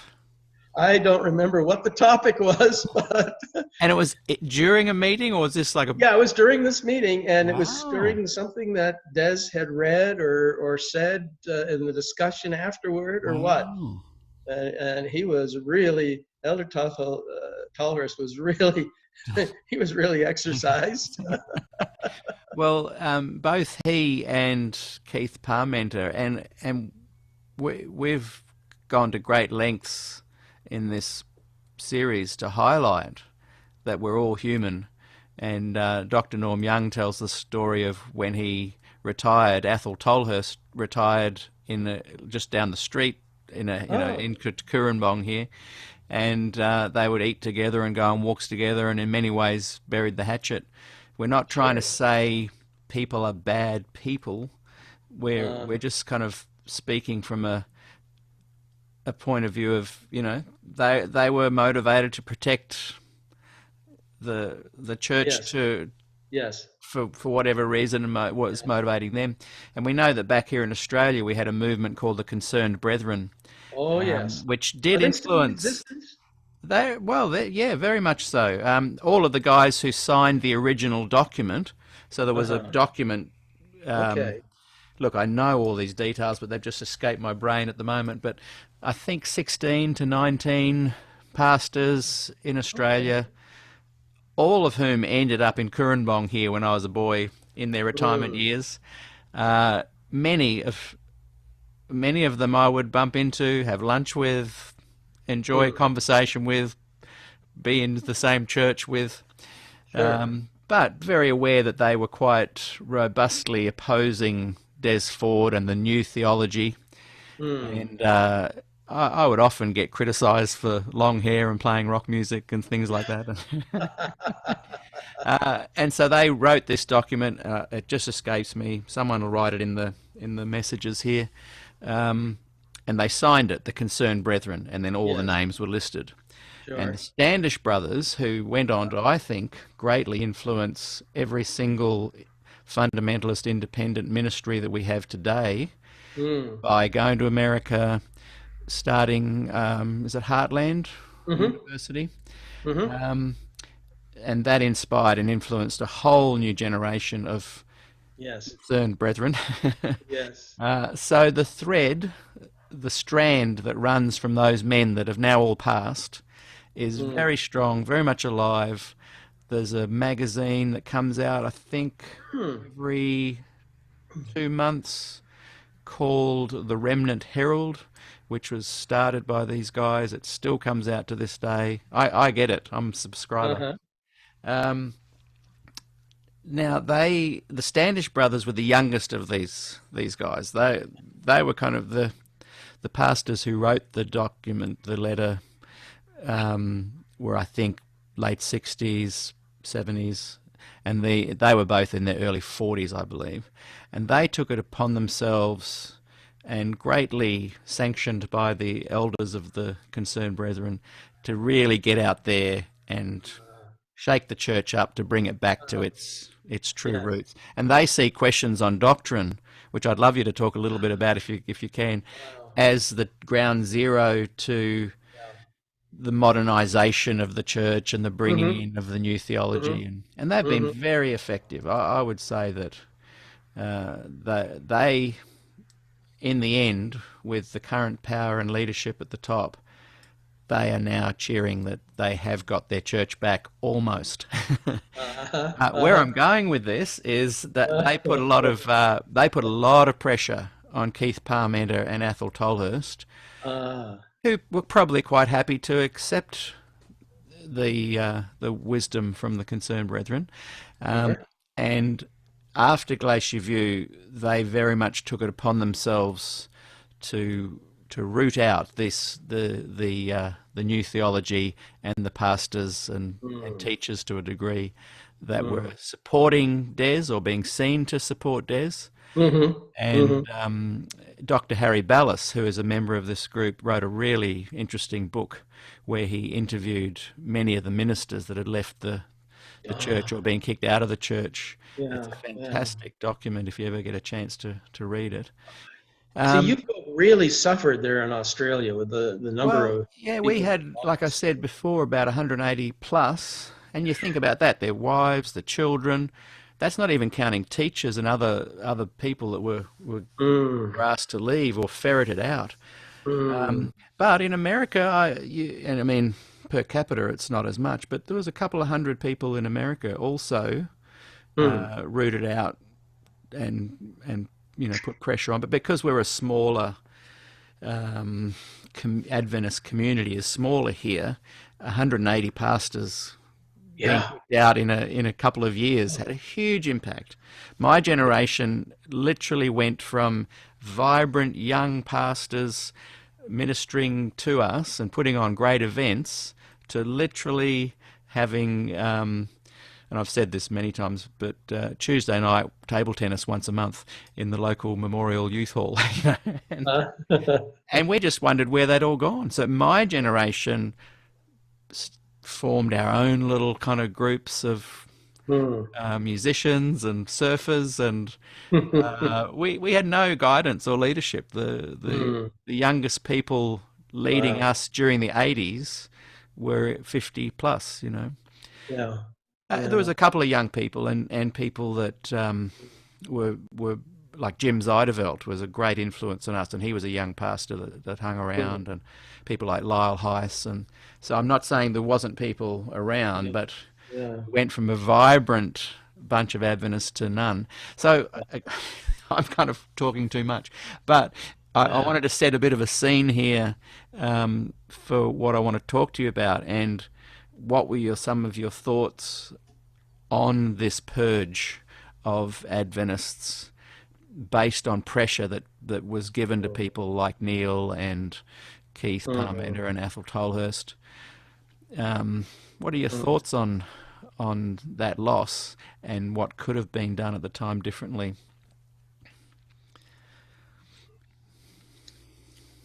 Yeah. We had something similar here under the administration of Elder Pearson, and that they were trying to get, for instance, the seminary professors to line up, and there was talk about some paper they were supposed to sign, some document of support or whatever. I know one person who kind of suffered with that was Jim Cox. I don't know if you're familiar with Yeah, Jim. he came out to be president here at Avondale College. Okay. Yeah. around that time, so he might have been chipped off. He was approached, I understand, and the big question I understand, and this is all second and third hand, but was is the Earth 6,000 years old? This is back then. Yeah, Oh this was wow, probably, yeah, this was in the 70s. wow, because that's one of the compliance Yeah, document yeah, statements, isn't it? yeah, You have to believe yeah. that 6 to 10,000. History repeats itself. Oh, And this talk about 10 or 12,000 years is kind of ridiculous because it's all based, a short chronology is really based on what Ellen White wrote. And she said about 6,000 years. yeah. And 10,000 or 12,000 is, I'm sorry, I'm not a mathematician, but that's not about No. 6,000 years. And this is a salvation issue, has never been Yeah, said anywhere. Like, yeah. why make it such an important thing Yeah, you have to believe? apparently they asked Jim about that. And poor Jim, he said, well, I'm a New Testament scholar. That's something the Old Testament scholars have to deal with. And I understand it didn't go over real well. Oh, I like it. uh, but Jim The was under a lot of Yeah. fire and a lot of pressure back in the 70s at the seminary. Well, he was banished to Australia, much like Ellen White was. Yeah, poor fellow. I felt so bad for him. Mm. Rumor had been that he had gotten so bitter he left the church, but I was happy to read and learn that no, that had not happened, and I'm so grateful that he was able to. I had other friends, Jim and I were not close at all, but I had other friends who were much closer who suffered greatly. Southern Missionary College had a purge there. Was that in the 70s or 80s? McKee, the bakery man, my friend always called him the cookie man, uh, apparently had some students who were surreptitiously recording things that were said in classroom. Yeah, that happened a lot here. A lot. Okay. Yeah, yeah. And some people there, some who I appreciated, were hurt very, very badly Mm. at the time. A little later, the same kind of thing happened at Walla Walla College, and I had some friends there who suffered greatly. I don't know how our loving Lord can look upon that kind of thing and put his stamp of approval on it. I'm sure it hurts. I'm sure it must tear him up inside. There's a lot that I'm sure that God sees that, if you and I saw everything that was happening on our globe, we'd go totally insane. Mm. How God can see it all, I don't know how he can see it and maintain his Yeah. sanity or mental integrity or emotional integrity. I don't know. His divine mental health is being challenged. Yeah, I think so. But that's another topic. But yeah. How do you think you managed to avoid, because I'm sure that people like Neil Wilson and others would have taken note of you young liberal rebel Yeah. rousers. I bet they had a little list. In Australia, there was, I think Dr. Harry Ballas has got the document or somehow accessed it. There was actually a file on all of these young pastors and because people were sending in recordings and Yeah. and so they were often brought into the office in Sydney there, and questioned. How did you? So I'm sure that you were on a list somewhere. How did you avoid the purge? Yeah, I am on the list today of, it's online. What is it? Corrupt Adventist leaders or some such thing.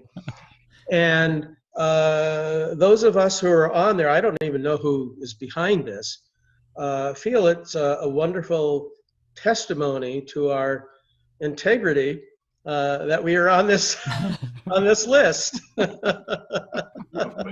Oh, um, I think I'm on that list too, from some music stuff. the closest I came one time, it was after Elder Pearson had retired from being the president of the GC. Excuse me. And I got a phone call from him. And he said, this was when I was still, I think I was still in Nashville at the time. What year was this? Oh, this would have been mid to late 70s, probably. I'm terrible with numbers, and that includes dates. Pre Glacier View or after? I don't know. Around that time. Yeah. It was after he retired anyway. And he said, Brother Coffen, I would like to sit down and talk with you sometime. And I knew from the tone of his voice that it was not going to be a pleasant experience, at least on my part.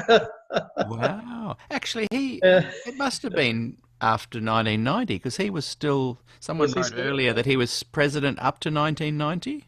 Well, if that's the case, then it was when I was in Review and Herald. But anyway, he died before he could get to me. Did he allude to the topic that he wanted to talk about? You could just tell from the tone. Yeah, they just needed to talk to Brother Coffen.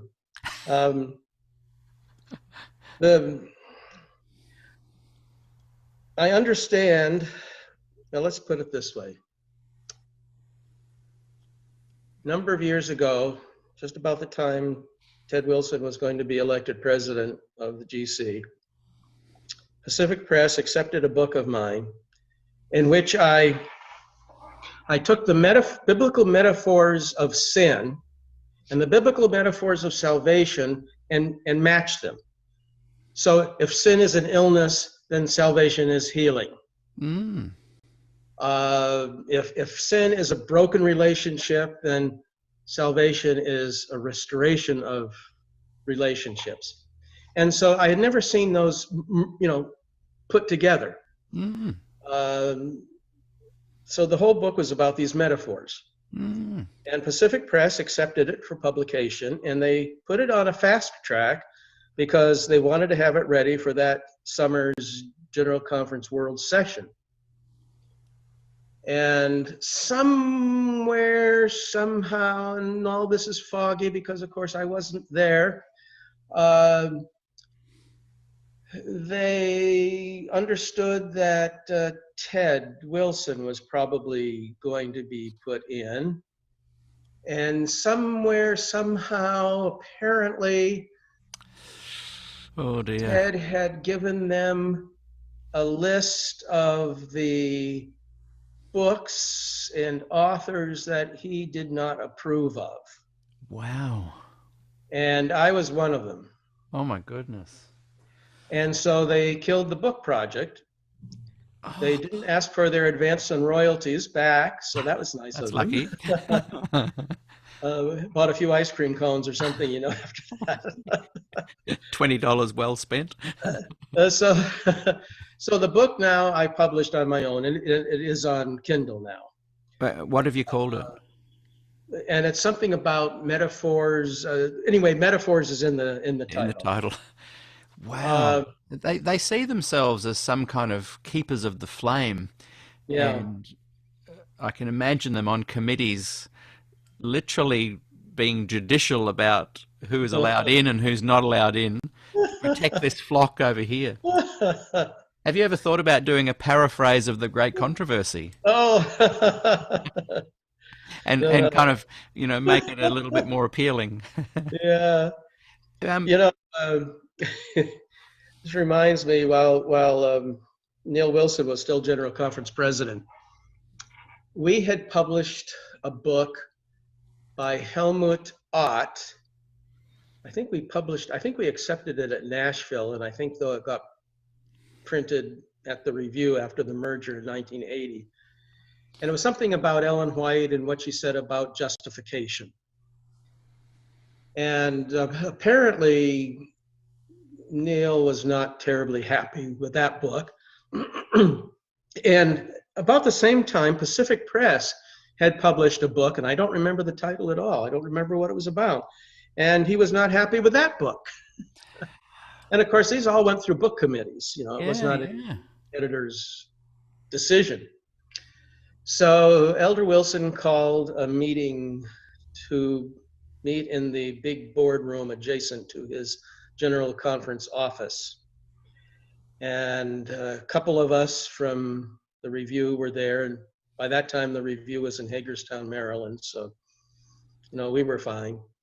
Just a short hour or so drive, 90 minutes at the most.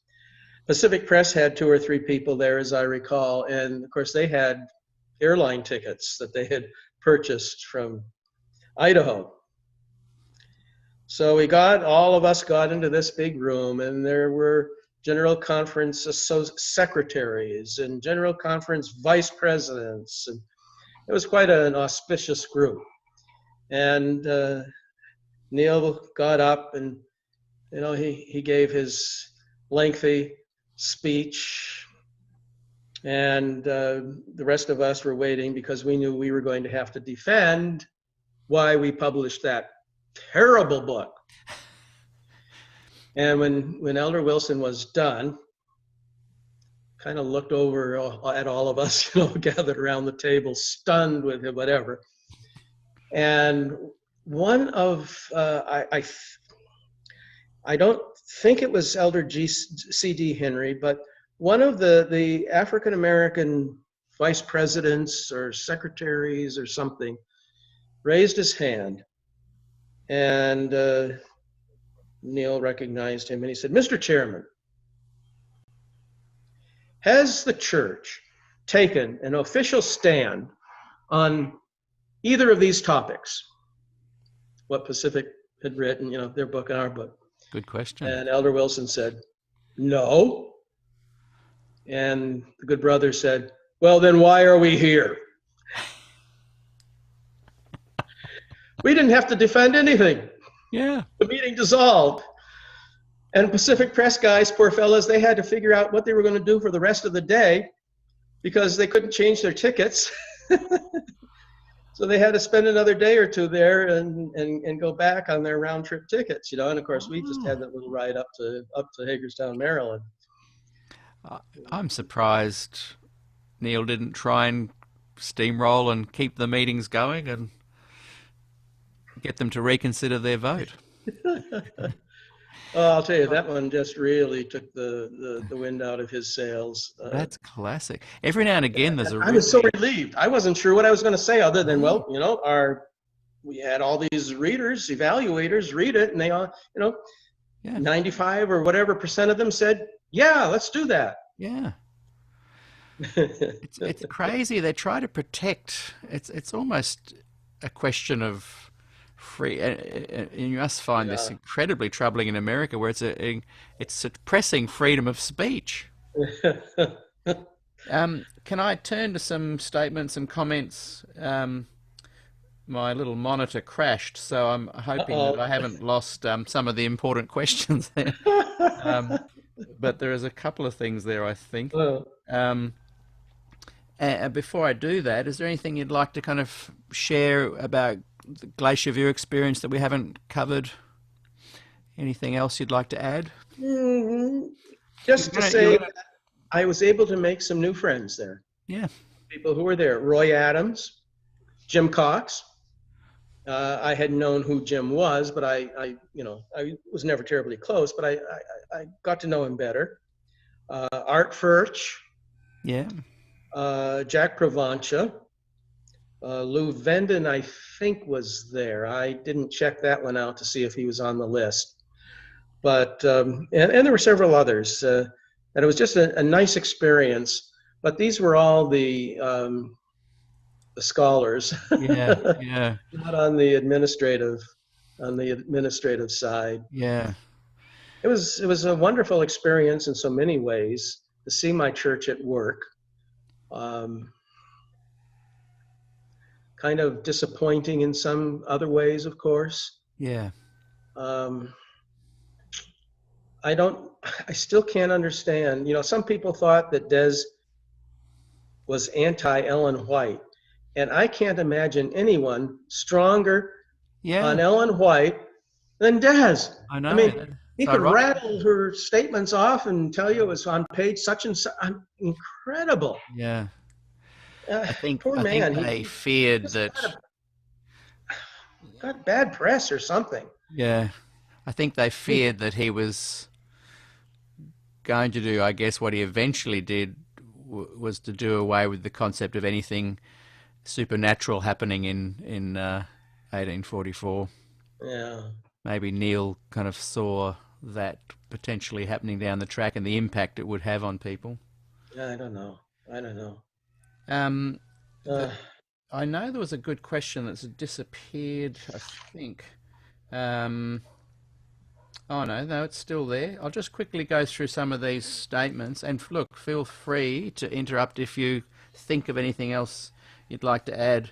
And after I've read these, I'd love to just ask you one more question, and then I want to just finish on chatting about you're finding really passionate with your books and your writing and this kind of thing. oh. So we've got here, someone asked about, can you guys expand the Ford Heppenstall disagreement that led, it's hard to read, I need new glasses, that led to Neil going ballistic? I think there must have been something from that you were saying about the Heppenstall non-response. Yeah. Did From Neil my get upset memory, after that? is that it deflated Des because Des expected Dr. Heppenstall to support his perspective on Hebrews 9, which, as I said, both of us had learned in Heppenstall's class at the seminary. Yeah. So I don't know about Any Neil follow-up with going Neil, right? ballistic on that, or I don't remember anything about that. Do another. I used to read the names, and now I just read in case they want to. It's on a public document, so but just in case they don't want to be mentioned, someone else has asked. I've wondered if Des ever asked Heppenstall why he went quiet at Glacier View. Oh, wow. I would love to know that. Jill might know. Well, yeah, the follow-up question is Gillian's been tagged into that as well. Yeah. Gillian's made a comment that Norm said the 10-point statement thing started on the Tuesday. Okay. What was the first day of the... Oh, boy. Was it a Monday or... Do I have a... So she's saying that Norm was being brought aside to do the 10-point, and I'm guessing that Neil already was now thinking if he goes for the 20-point, I'll be able to bring this onto the table because I'm sure he won't agree with this one. Okay, it started on Sunday night, August 10, and that was just a plenary session for everybody who made it there by then. Just a big gathering. And then it went through Thursday, the evening of Thursday, August 14. And then on the notes here, it said there was a possibility of continuing until Friday noon on August 15. Okay. And that may have been what Neil was talking about when he told someone, don't think you can leave yet. Yeah, that's right. Yeah. It's going to go on a little longer. So if that was on the Tuesday, then It's going to go on until I get what I want. yeah. So Gillian also added, so the Tuesday is where Norm had been asked to kind of start compiling, and these others, I guess, for the 10-point. Okay. But the consensus, it was handed out after the consensus statement and on the Friday morning.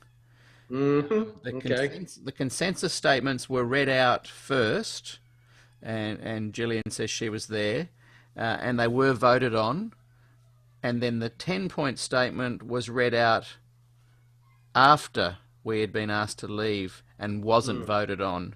Okay. Milton said he couldn't find a vote for either. That'd be Milton Hook, who's written Okay. a great book about it. Hmm. She said Athol didn't read the manuscript. He went taking photographs before Glacier View.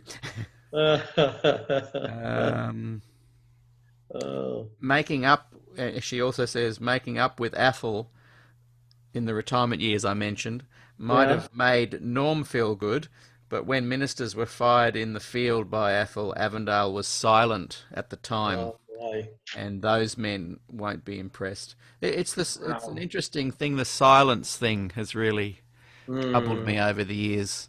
Um, Hmm. I recently was embroiled in a major controversy because I have been playing bush dances at Avondale College for 30 years. One every year for 30 years. And Wow. last year, one of the Conservatives, I've Hmm. had the ability to fly under the radar apparently because bush dances are so dangerous.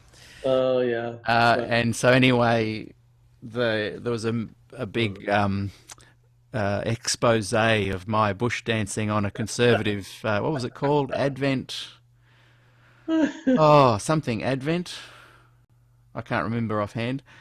But there were Oh. over 20,000 comments, and I was called a tool of Satan and all this kind of. Yeah. Oh dear. But what got me the most was the millennials and younger Adventists were very Yeah. supportive of me Uh-huh. in public.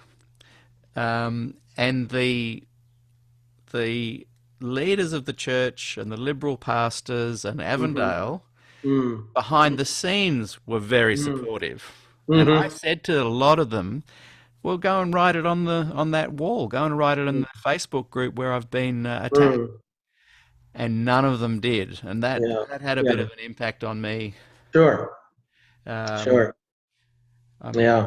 I'm turning As this. I recall, Peter, there was some unhappiness expressed that those two documents were handed out so late in the game, that there really was no opportunity for discussion Mm, other than yeah, nay.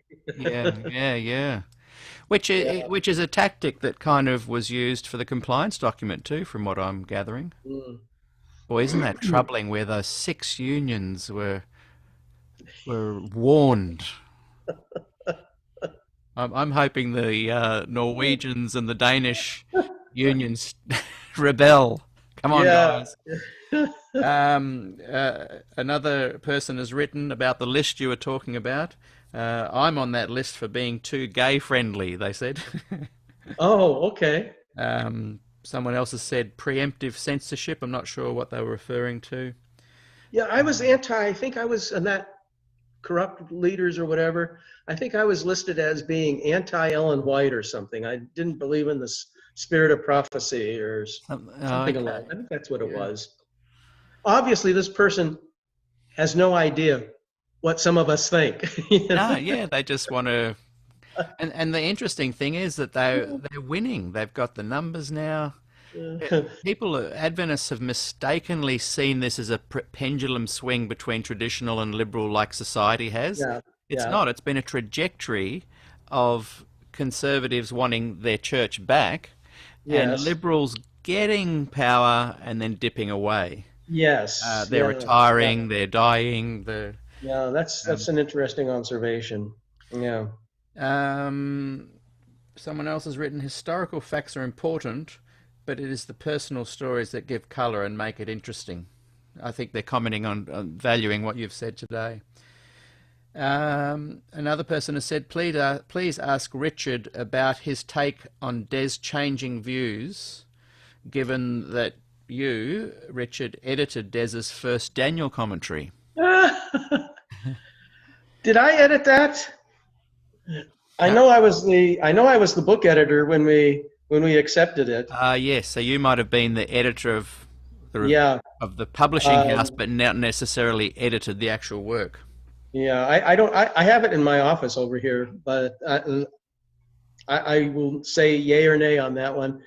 Uh, I do remember telling Des that I felt unhappy with his apotelesmatic principle, because I felt that then there weren't enough guidelines to keep this on rails. That if you have the imagination and you can come up with another interpretation, fulfillment of some prophecy, fine. You know, oh, well, that's just an apotelesmatic situation. And I've always wanted to stay, as someone who has dabbled in communication, I always, one of my fundamental beliefs now is that when God or the scriptural writers wrote, they had a contemporary audience in mind. Otherwise, they and God are wasting their time. Right. And so, I think Des was trying to kind of get around, you know, kind of admit that but this apotelesmatic principle, you know, you could have different. Since then, I've come to the conclusion that prophecy, predictive prophecy, has the potential for being repurposed. So, as an example, Isaiah 7, where this baby's going to be born, he's going to be called Emmanuel, and this is going to happen within the lifetime of King Ahaz. This is a sign from God. Well, we get to the New Testament, and it's a sign of Jesus being here with us. Interesting. Okay, I don't see that as the original meaning in Isaiah, but I see it as repurpose. I have to thank my wife for that term. Repurposing that prophecy. And I think we also have a lot of examples, and I'm not a rabbinical scholar, but the rabbis were very prone to have all kinds of fulfillments of a particular passage of scripture or meanings, and they were all right. Yeah. And well, I don't like that, because then again, words mean nothing. Yes. But if things can be repurposed, and we can find something now significant, so I've been semi-converted. I like that. And when people misuse that, they can use predictions out of context to confirm whatever they like. Yes. In fact, it's interesting. I've pondered those kind of things a lot. And when I reread Matthew a little while back, I thought, wow, the first 5 chapters of Matthew, before he gets to the Sermon on the Mount, are very much placing the gospel and the message of Jesus and Jesus himself into this confirmative kind of place.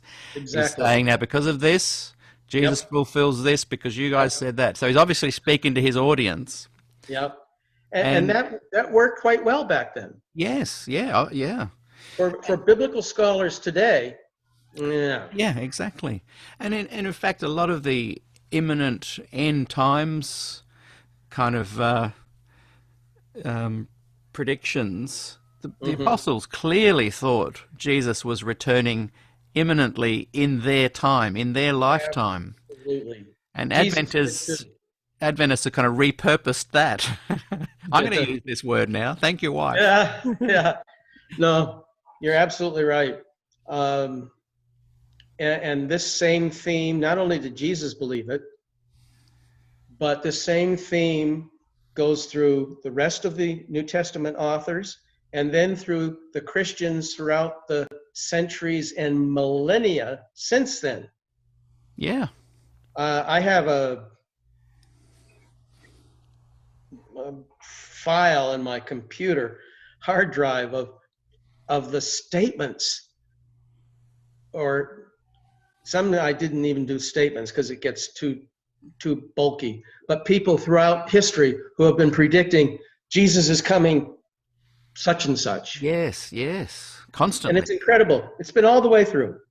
ever since Jesus. In fact, there was one, and I've never been able to verify this, but there was one statement back in, it was BC times when I don't know if I'm not even sure it was a Jewish writer, was saying that the end of time was coming then. Yes. So, it has deep roots.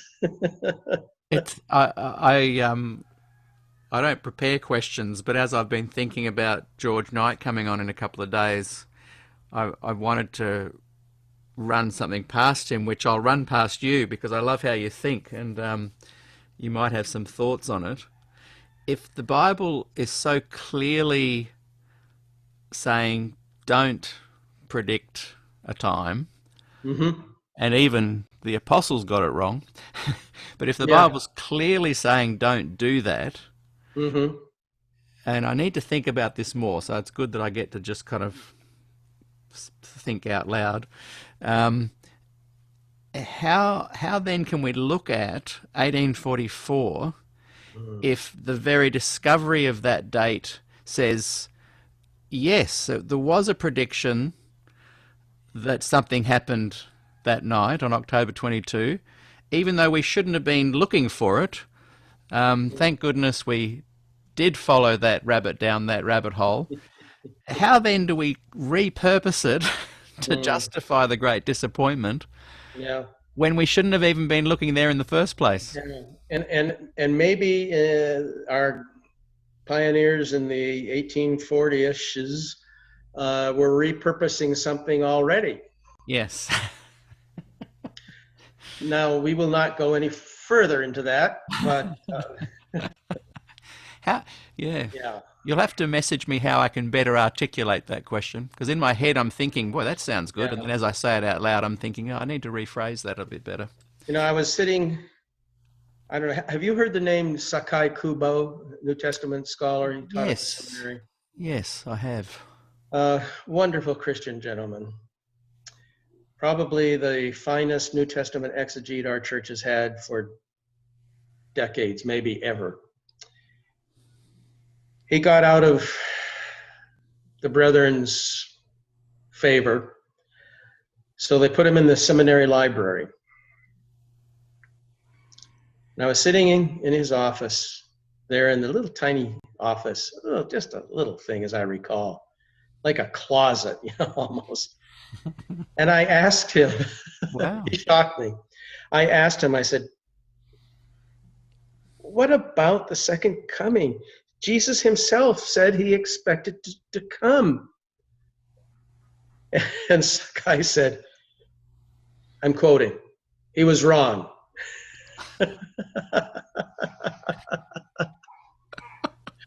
I love it. I love it. Oh boy, I wish our church political administrators could just say we were wrong. We apologize to Des posthumously.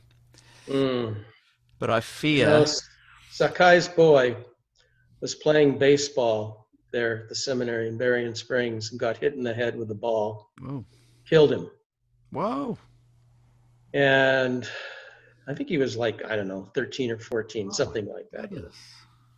And one of the seminary professors came into Sakai's office, sat down in the chair in front of Sakai's desk, didn't say a word, but wept and left. And Sakai said that was the most comforting and the most meaningful response he had gotten to that terrible tragedy. Yeah. Hey, I want to just wrap up a couple of things. And I'm wondering if I can get you back on again in a few months. And we'll be on to other things by then, but I love shooting the breeze with you. Well, it's been fun. I didn't know what was going to happen, Peter. So, there's just another question that's popped up. I think this person's just giving me a better way to articulate my question. Mm. How can we be so wedded to the date 1844 as being important when the date was determined by something that we're quite clearly counselled not to do? Thank you. Hmm. Thank you, Robert. Hmm. That's Yeah. reworded Yeah. that. Yeah. So, But we haven't learned. We're still doing it. I know, I know. Well, this is the other thought that hit me? Isn't the very nature of saying imminent and soon a kind of date setting in itself? Yeah. When really we should say who knows. Exactly. The Bible says say who knows.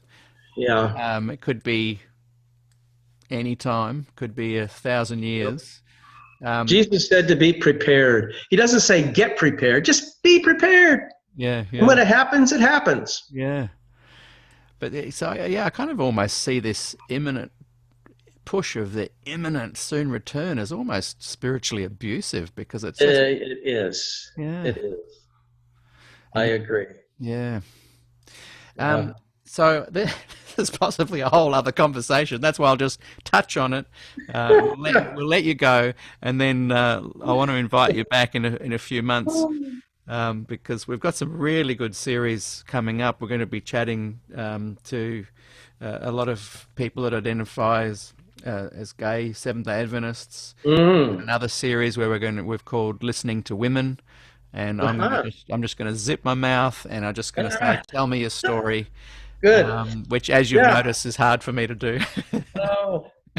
And then I want to dig deep later on into some of Ellen White's writings, Mm. and that's what I wanted to just quickly ask you now. And it's really got nothing to do with our topic, but I can't kind of let you go as someone that's so involved with writing and literally reading people's manuscripts and whatnot. You'd get a really good feel for how the skill of writing and that kind of thing. And we know that Fanny Bolton and Marion Davis in Ellen's later works were greatly influential in prettying up her work, and I've got no problem with that at all. But with regards to plagiarism and those two women kind of almost being ghostwriters. What are your thoughts briefly on that? I know it's a big topic, but just briefly, what are your thoughts on all of that? I've never been able to reconcile the Adventists tend to just go, oh well, that was then, and back then everyone was copying. Well, really, if you look into it, there was definitely no. That's right. Well, let's put it this way. The copyright laws existed at that time. Yes. Now they have been revised. In fact, they were revised once or twice during my career as an editor. And it had fallen to my duty to be the publishing house attorney when it came to copyright matters. And that was, kind of stupid. But anyway, that's the way they did it. So, yeah, it was done. I think there's no question about that. Vince Ramick, the attorney, wrote quite a nice article about it in the Adventist Review years ago about that, when this was such a hot topic. And I think he mentioned that, yes, it was done a lot. Doesn't make it right, but it was done. And the laws did exist. And those of us who were in the publishing work, we bumped into this kind of thing. Usually it was not on purpose, but all of a sudden something would jump out at us in a typescript, and we'd investigate a little more and a little more. And in fact, at Southern Pub, we printed a little brochure for authors with the pirate Blackbeard on the front of it, and talking about pirating other people's material, and we don't want to do this. Yeah, yeah. For some pastors, this happens because I think, and I want to give them the benefit of the doubt, in their preparation for their sermons, they did some reading and incorporated this material into their sermons, but they didn't put, why do you put a reference in your sermon? And so then later they write a chapter or write a book, and these sermons get into the book, and there's this literary piracy that is in there, and it was done innocently.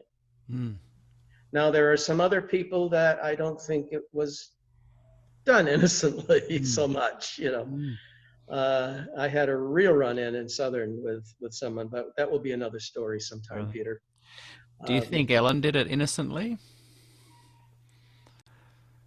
I think so, but I can't judge her.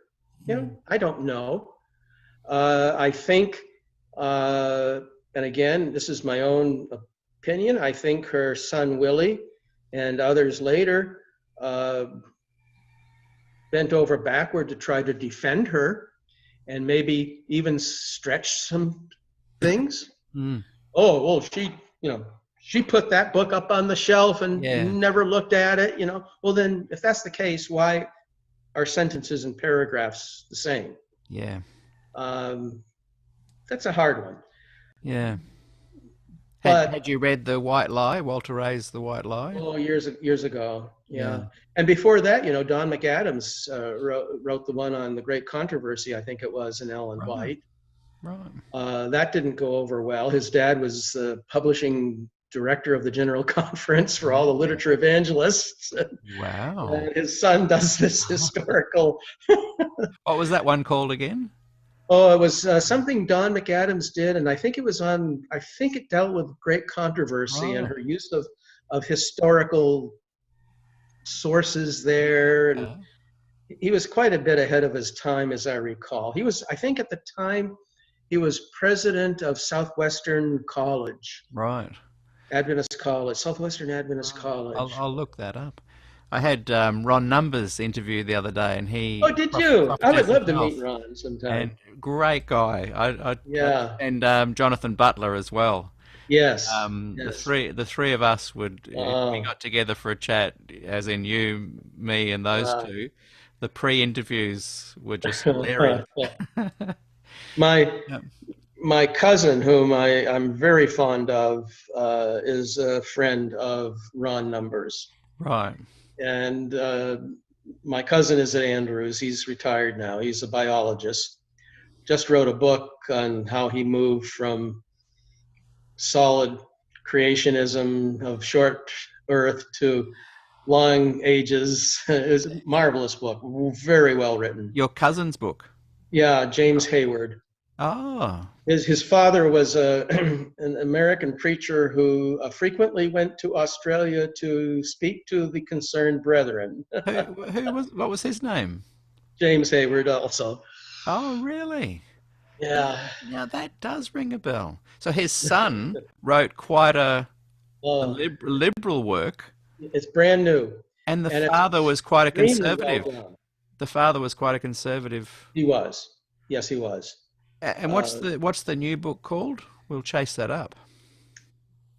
There'll be people I'll have to email that to you. Yeah. Do I have your email address? I think I. Yes, I sent you the Zoom link. So yeah, the Zoom info. Should be there. Yeah. Okay, I need to. If I don't do that in the next day or two. Yeah. There's bound to be people researching it right now and sending it. Yeah. Yeah. Is it Don McAdams? Don McAdams? Don McAdams is the one who did the early one on I think it was Great Controversy in Ellen White. Yeah. This was, I want to say in the 70s maybe. Okay. Oh, this was a long time ago. Yeah, he was kind of I'll tell you who was really ahead of his time. A man by the name of Guy Winslow. He lived in South Lancaster, Massachusetts. He taught at the academy there, and I think maybe the college for a while. He got his doctorate degree at Clark, I think it was Clark University. And he wrote his dissertation was on Ellen White and he talked about her use of sources. This was This was way back, way back. Oh boy, I want to track that He down. finally left the church, but he lived in South Lancaster, almost next door to the conference office, for the rest of his life. And my grandmother and grandfather rented an apartment up the second floor of his house. And he was there when he was still alive when I was there at AUC as a student. And I always would say hello to him as I was passing by. But I should have stopped and talked to him Yeah. and found out more about him. Yes. And do you know what his book was called? Oh, no, my cousin got it out of the Andrews University, the James White Library at Andrews, while I was visiting them one year for a couple of days, and I got a chance to thumb through Winslow's book, his dissertation. It was so far ahead of his time. It was incredible. I'll get someone to chase it up here, because someone, Andrew, he won't mind me mentioning his name, Andrew Skeggs. He's a young, oh, when I say young, Andrew, are you young? Yeah. Hey, everybody's young at my age now. But he's just said, James Hayward, the book is called Dinosaurs, Volcanoes, and Holy Writ. Yeah. He's your cousin, did you say? Yes. Oh, wow. Well, we'll look that one up. And my name is twice in that book. Really? Yeah. Oh, Wow. can't wait I'll to tell read you. it. Under volcanoes or dinosaurs? Yeah. Holy Wit. Jim gives me the credit of getting him interested in birds years ago when we were kids. Yeah. Oh, really? Yeah. So when just back to publishing in Ellen White's time, Connie Berenhausen were going to take her to court if she didn't take her book on Paul off the shelves, and she did. She was aware of yeah, or at least was made aware, and this also happened with it happened with great controversy, and when this was called to her attention, she asked, "Oh, I'm pretty sure it wasn't Uriah Smith. It wasn't J.N. Andrews. It wasn't S.N. Haskell, I don't think. It may have been Haskell, but I'm not sure.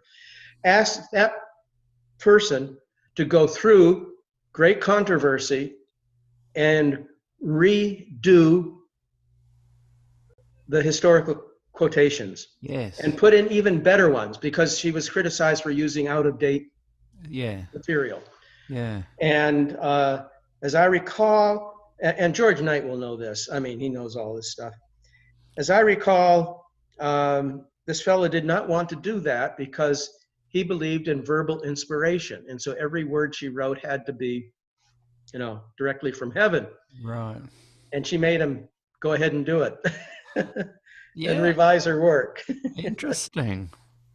Hey, I can't leave without asking someone that's, been into publishing their thoughts on questions on doctrine, because I agree with the concerned brethren that it was a ground zero for our current tensions. Not that we didn't have tensions before, and not that things haven't been looping, but that the fight back against that with Andreessen and these guys was so powerful that it literally spawned this current fight against new theology. So I'd just love to kind of bring things to a close with your thoughts on that book, and then I want to chat just briefly about some of your work that is available. Well, there was a whole generation of Adventist pastors who came out of the 50s who were deeply influenced by either M.L. Andreessen, and I say that about my dear friend Herb Douglas, who was, sinless perfectionist, and those who were influenced deeply by questions on doctrine. So from the 50s on, we had these two paths, and they were among our leaders and they were among our pastors. I do not have a copy of the annotated Questions on Doctrine book. And I understand that that is very illuminating. And so if anyone wants to discuss questions on doctrine, they need to have that annotated version. I think it would be really helpful in the discussion. Mm. I can't say I grew up on it, but in some ways, yes, I did. I was familiar with it. As a teenager, I think I pilfered it from my dad's library and read at least some of it, some in it. I could see that they were really struggling. Mm. Because like so many of us, Ellen White didn't always agree with herself. Mm. And so you had the quotations that Andreasen and his group would use, and then you had the quotations that the Questions on Doctrine people used in the back. Excellent, bunch of quotations there. And I don't know how the twain meet. Yeah. I suppose, well, I know if anyone somehow had access to, let's say, the sermons I preached in the 1960s before I went to Southern Publishing, and what I would be saying now in my sermons, I'm disagreeing with myself. Yeah. If there was a cult of Richard to grow, it would divide into two paths. I don't claim to be inspired, but here's something, Peter, everyone needs to know this. Ellen White, and I may be wrong, but I've searched the vault, the online vault. Ellen White never claimed to be an inspired commentator of Scripture, and she never claimed to have written inspired commentaries of Scripture. Wow. And that flies in the face of a lot of things you and I have heard throughout our lives. What about when she says, "I was shown"? Is that enough of an inference is she humbly making a claim? And when she was saying, "I was shown," was she telling us, was she interpreting a biblical passage? Yeah. I'm talking about commentaries on Scripture. Yeah. That's a fascinating point. Yeah, I haven't thought about it. George Knight will know that kind of stuff. So Richard Coffen said... Yeah, sick. You can sick me on George. He knows me very well. Well, I shouldn't say very well, but we're good friends. Good friends, yeah. Someone's already tracked down the Guy Winslow thing, and also Dr. Lyle Heiss has said it was Prescott that was talking about those changes. Yes, W.W. Prescott. Yep. And I'm hoping to get Dr. Gil Valentine on to the show as well, because he's written a book about Prescott. Okay. And Ron Numbers is writing a book about Kellogg, which is going to be fascinating. Oh, I'm sure. Yeah. And Jonathan Butler's writing one about a biography of Ellen White, so that's going to be good too. Yes. Wow. I've offered them publishing deals from SDAQ&A. And the Guy Winslow, Andrew Skeggs, has said it's a 1933 PhD. Yeah, okay, that makes sense. And it's called Ellen Gould White and Seventh-day Adventism. Yeah. Wow. That's incredible. That's like 87 years ago or 86. Oh, he was way ahead of his time. And in some ways, I think he got a little bitter. But why would he stay in this Adventist enclave for the rest of his life, right next door to the conference office? He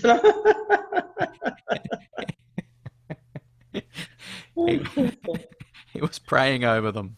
Oh, yeah. Look, I've really enjoyed our conversation, and I'm just wanting you to share with people some of your passion for your own writings, and tell us some if someone was to say to you, "I want to get into Richard Coffen's mind," what books you've written would you recommend? Well, it may not be worth getting it to my mind. It may be pretty cheap. Well,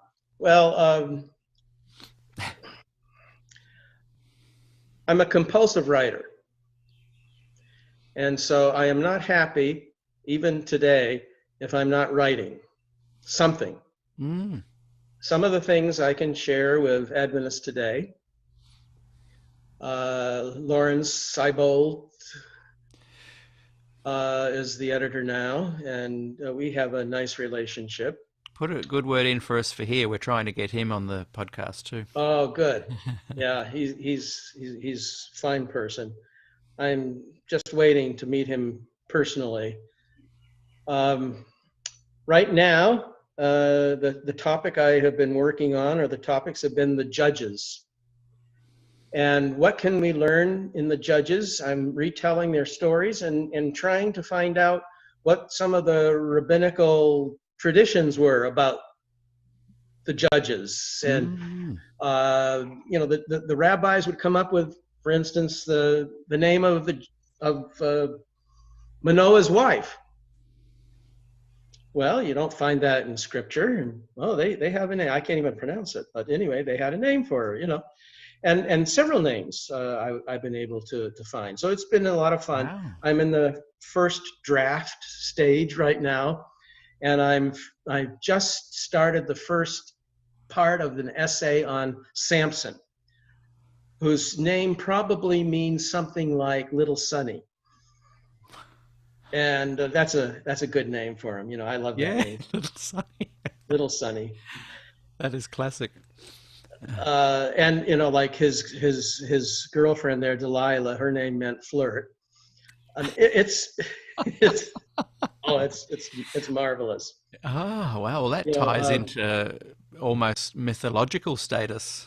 Yes. Where the stories are being told and the characters have names that are created to match the story. Yep. Gideon, his name meant basher. Fits pretty well in my book. Yes. So anyway, that's what I've been doing lately, Peter, and it's going to take a lot more, but at least it's an outlet. I love to write. Yeah, good on you. Perhaps one of my most influential books didn't sell well, and I'll tell you why. I wrote a daily devotion. I used to say to people, if you write a daily devotional, you're crazy. You're out of your mind. The discipline to write 365 or 366 little, and you had to have 342 or whatever it was words or thereabout, just crazy. Well, I wrote one, and it was called Snapshots of God. Yes, that's one of the ones I ordered today. Okay, it was doing well until the conference president in Michigan, one of his pastors, who was also an Old Testament scholar, and I won't mention any names, but he was from Africa. And he wrote, this pastor wrote a one-page condemnation of my book and gave it to his conference president. And the conference president shared that with all the Adventist Book Center people around North America anyway. And he had ordered, the conference president had ordered a skid of my books that he was going to give away to all the conference employees as a gift. And after this panning of my book, he returned the entire skid back to the publishing house. What was the gist of the complaint and the criticism? Oh, I was distorting scripture. Wow. I didn't believe in healthful living because I said that when John wrote his epistle and said, "Beloved, I hope that you are in good health," that was the way letters were started back then. It's the way we start our letters today too, isn't it, so often? Hey, Peter, hope things are going well for you. Hope you're... Yeah. So that proved that I didn't believe in our health message. That's insane. That was the kind of criticism. So I wrote a multi-page response, of course, and it got nowhere. But there was a pastor's daughter who wrote me and said, every year, my father has been sending me the daily devotionals, and I never read them. I finally told him, don't send me anymore. I don't read them. Don't read them, Dad. And she was barely, an Adventist anymore. Though she did apparently go to church. I don't know if it was occasionally or what. And she said, he gave me your book. And I don't know why, but I read it. Wow. And she said, if you can say those things in that book, I'm staying in the church. Wow. So that was encouraging, Peter. That is great. Oh, man. Look, I've really loved our conversation. Please say yes to a future date. We'll shoot the breeze again on various topics. Okay. And I don't know how long this Glacier View retrospective is going to go for, but Yeah, it's great. I do appreciate those that have been making some contributions. And So how did you and Lance get together here on this? How is he, Lance, contacting me, and how does all this work? Well, I'd started SDAQ&A as solely a podcast about a year ago.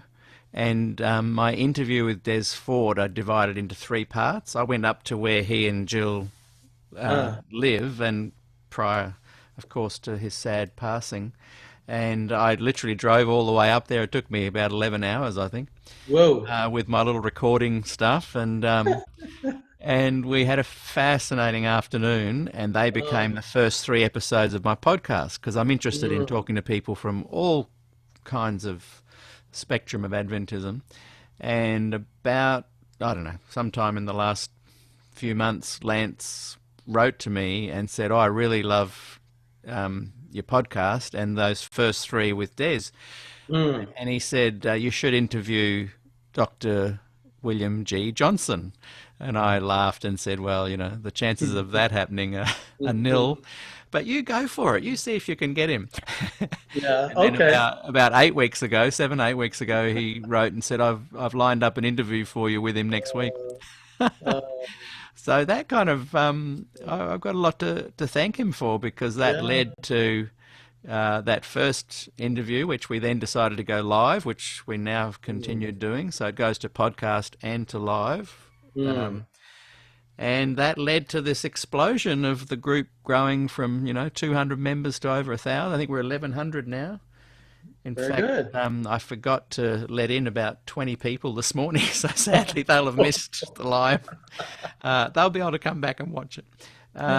So it's been a really amazing journey, and it's now something I'm spending 20 to 25 hours a week on. Yeah. And so I am calling out for, if people are appreciating the content, I'm going to post my PayPal details below, and if they could shoot me. We've actually started a subscription group only, where a lot of miscellaneous things, like the interview I did with Ron Numbers and Jonathan Butler. We chatted. They wanted to work out this Zoom thing, the week before. So we literally we were going to have a 10-minute chat that turned into an hour and a half conversation, which wasn't live. And I said to them, can I use this in our little subscription only group? So there's an SDA Inside Scoop group that's a very private group and only for donors. And that interview is going to be posted. And you and I could do one. We could have off the record inside scoop. Yeah, right. But so back to what you were saying. I'm very appreciative of young Lance, 21, and he's asked Ted Wilson to be on the program. So who knows what Ted will say? Let's see what happens. His office got back to him, but he's responsible for. Excellent. Pulling in the big names. Yeah. And of course, Gillian has been incredible. Like the amount of people she knows and the resources she's got. So she's behind the scenes helping with bookings and is she in good health, Peter? Yeah, very good. Good. Yeah, very good. I interviewed Bob Brinsmead the other day as well. No. Yeah, 3.5 hour interview. The Bob Brinsmead. He's still alive. Still alive, and he would be 87, 88, maybe. Okay. As alert as you can. Oh my. And so Wow. I'll invite you to the group because you might want to watch that one. It's really fascinating. Wow. And Huh. he's gonna be back in a couple of months as well to unpack. He's kind of lived his life in three stages, Yes. and Yes. he was very, very conservative, as you know, and Right. then he did the 1844 re-examined, Yep. and then he Yeah. kind of went quite secular. But boy, fascinating, fascinating guy. And where I was going with that is Jill sat in on that interview as well, and she kind of asked some questions and Oh. kept both of us on track. Ah. Kept both of us on Wow. track. But anyway, there we go. Life unfolds, and hopefully we're creating a resource for people to enjoy and learn from, warts and all. Well, thank you for your kindness. Thank You're you. so nice that I can actually see. Yeah, this is amazing, isn't it? I I can know. actually see you. It's like we're Just, almost there. it's incredible. Yeah. I had no idea 2, 3 months ago how powerful conversations can be in this kind of video conferencing format. Yeah. I just didn't think it was going to. I tried Skype before, but it didn't really move me. But there's something about the upgrading of Interesting. technology that's just amazing. Yeah. Huh. So more to come.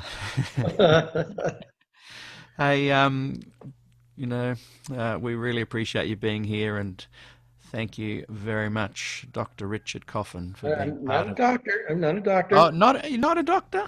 Nope. Nope. Can't claim that. Well, Nope. you've been advertised as that on the poster, so. You know, I don't know how that ever got started, but this has been on for years and years and years. Mm. And at first, I always would say no, no, no. Then I finally gave up and said, oh, whatever. But now I'm back to no, no, no, no, no. I didn't go through that kind of discipline, so Oh dear. I don't want to detract anything from my friends who have gone through the scholastic discipline, and Mm. I admire them. Well, I guess they kind of zero right down to one very specific topic, and then write 1,000-page document on it. Well, until next time, Richard, Yeah. I'll look forward to crossing paths with you again, and Okay. Well, thanks thank you. again for your time. Well, thank you. I appreciate it. It's been fun. And let's see if we can get together again sometime then. Awesome. Take care. Thank Lord you. bless. And That's it, huh? I'll just double check we're off air, or it'll be one of those post. All right. We are Did off. I say that? Yeah, that's right.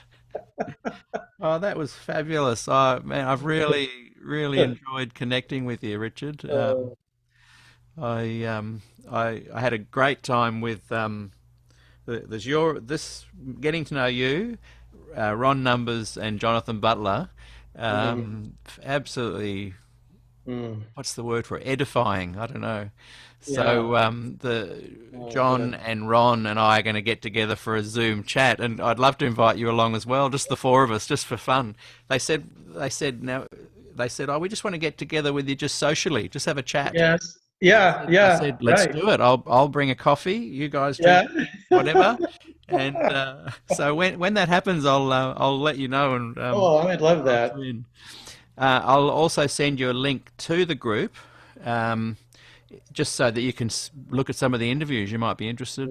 The 28 are all in the group, and the previous ones are on the podcast. And then in the next, probably in the next couple of months, I'll start putting these all up to the podcast as well. But it's just been so time consuming.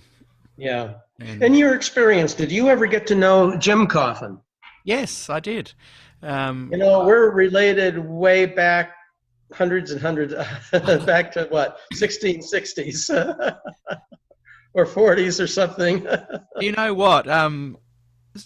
Is it the same spelling? I didn't know. No, it isn't. No, but it's like we the come name. from the same family that came over, and there are N's and I-N's and Y-N's and E-E-N's, Yeah. and we're all descended from the same family way back in the 1600s. It's like the Dixon is like spelt Dixon, which is mine, Dixson, Dickson, and it's Yeah. Richard son is where it first came from. So Aha. yeah, Okay. so we're Got it. connected in some way back there too. Yeah. Richard's son, Yeah. and also Nixon, Nixon. Okay. But Jim, I mentioned about the table tennis nights once a month, Yeah. Tuesday night. He was running those for us. So he I'm was. very fond of Jim. Oh, great guy. I wonder where he is, but I'd love to interview him because he and Jim Zeideveld, the two Jims, were the only youth pastors that offered us any kind of light in the early 80s. Yeah. Like, Well, Jim pastored in Florida at the Markham Hills, was it, honey? What? I think it was the Markham Hills Church. It was near Orlando, I think, somewhere in that vicinity. He retired, and he is heading up an not interdenominational, but an interreligious or religion organization. Jim Coffen. I don't.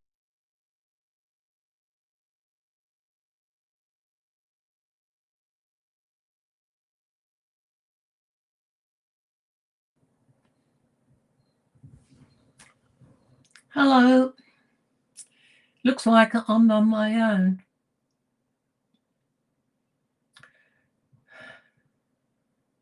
Maybe Peter will come back. And I don't know whether you're hearing me at all. But I'll carry on if anybody's left. Two things about Richard Coffen. A lovely man, always very pleasant. I've been writing to him today. He couldn't come on the show. But he does give a good picture at Glacier View of what was going on behind the scenes, that all the administrators he was working with went there to see Des fired. And this it wasn't so clear to us because we sort of on the outer, but on the Thursday when Elder Pearson's letter was read out, then a huge lot of amens went around the room. That was a very negative letter, and it actually tied the turn at Glacier. Turn the tide. See, I'm dyslexic. So the other thing that jumps out is, what was the problem with Heppenstall? Why didn't he support Des? And I actually haven't been terribly clear about this myself because Des never really told me.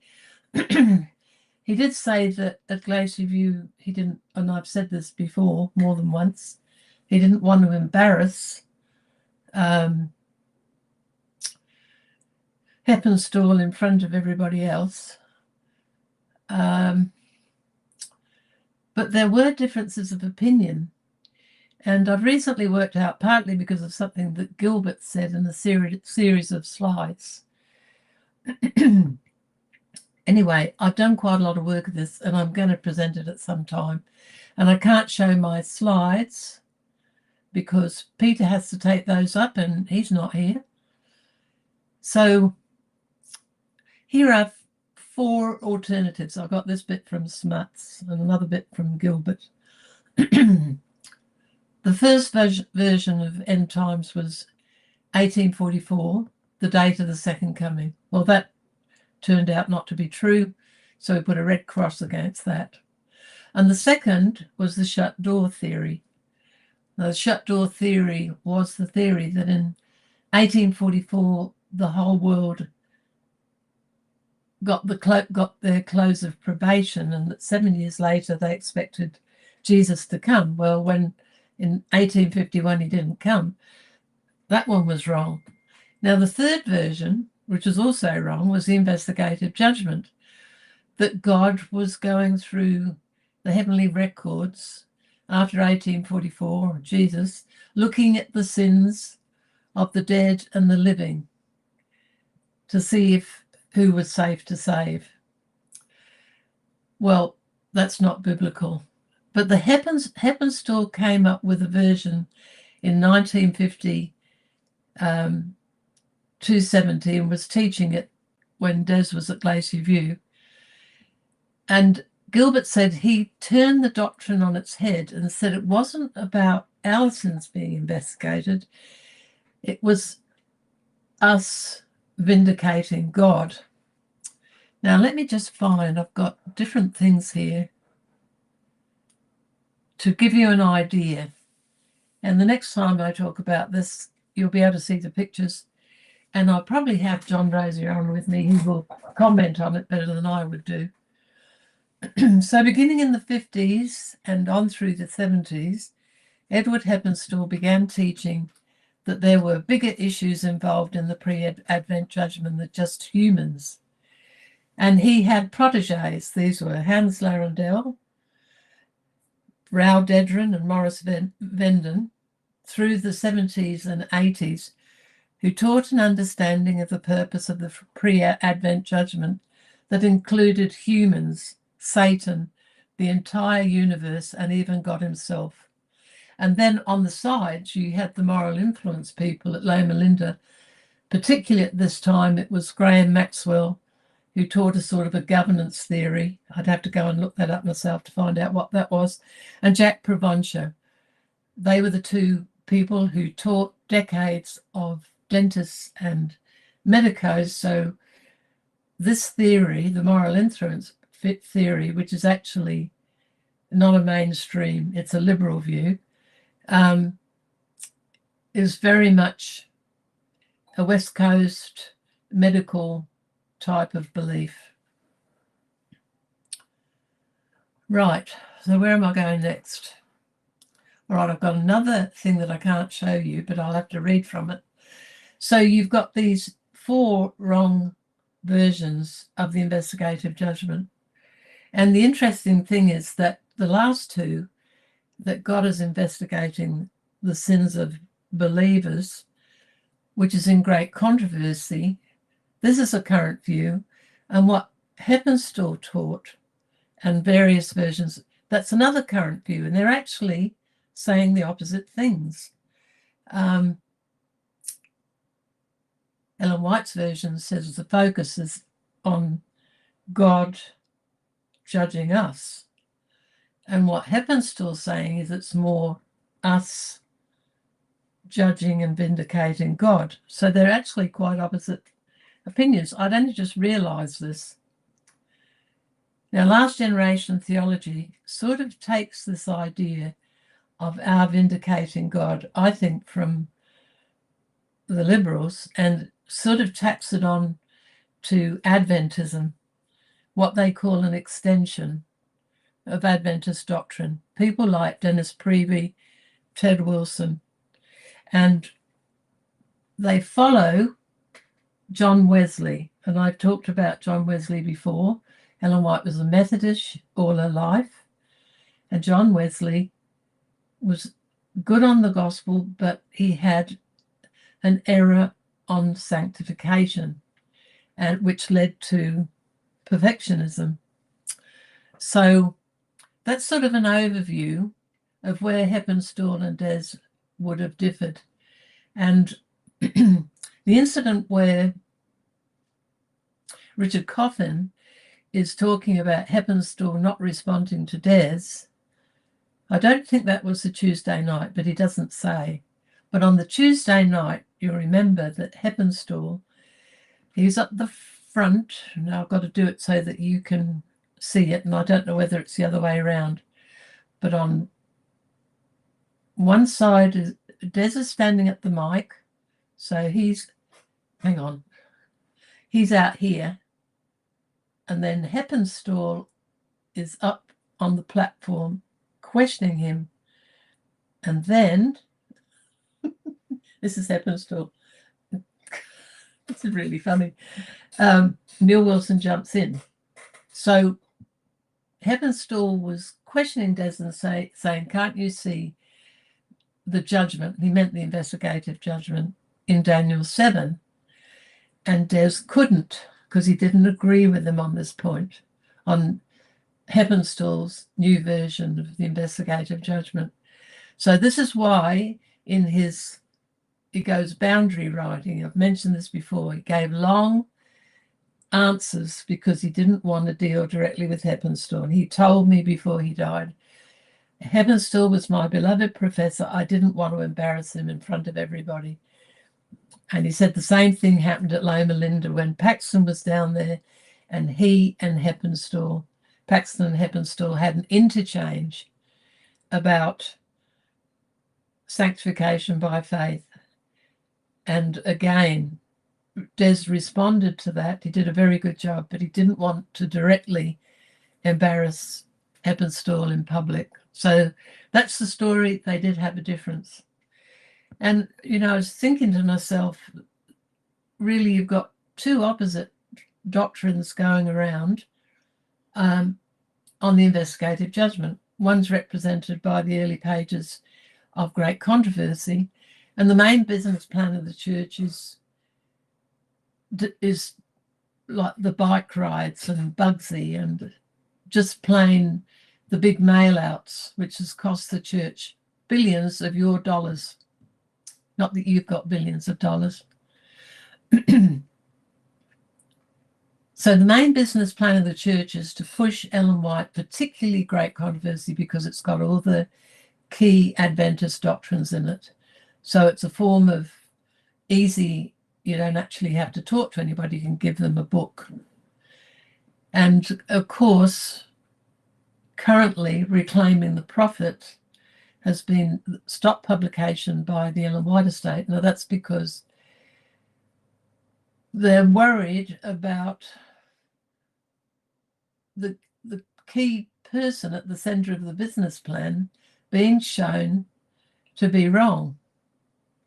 And I think particularly because for those who know, who've seen some of her testimony, she was pretty mean. And the church doesn't want this to get out. So it's still having effects. So that's probably all I can say at this point. So I'm going to leave. See you later. Bye-bye.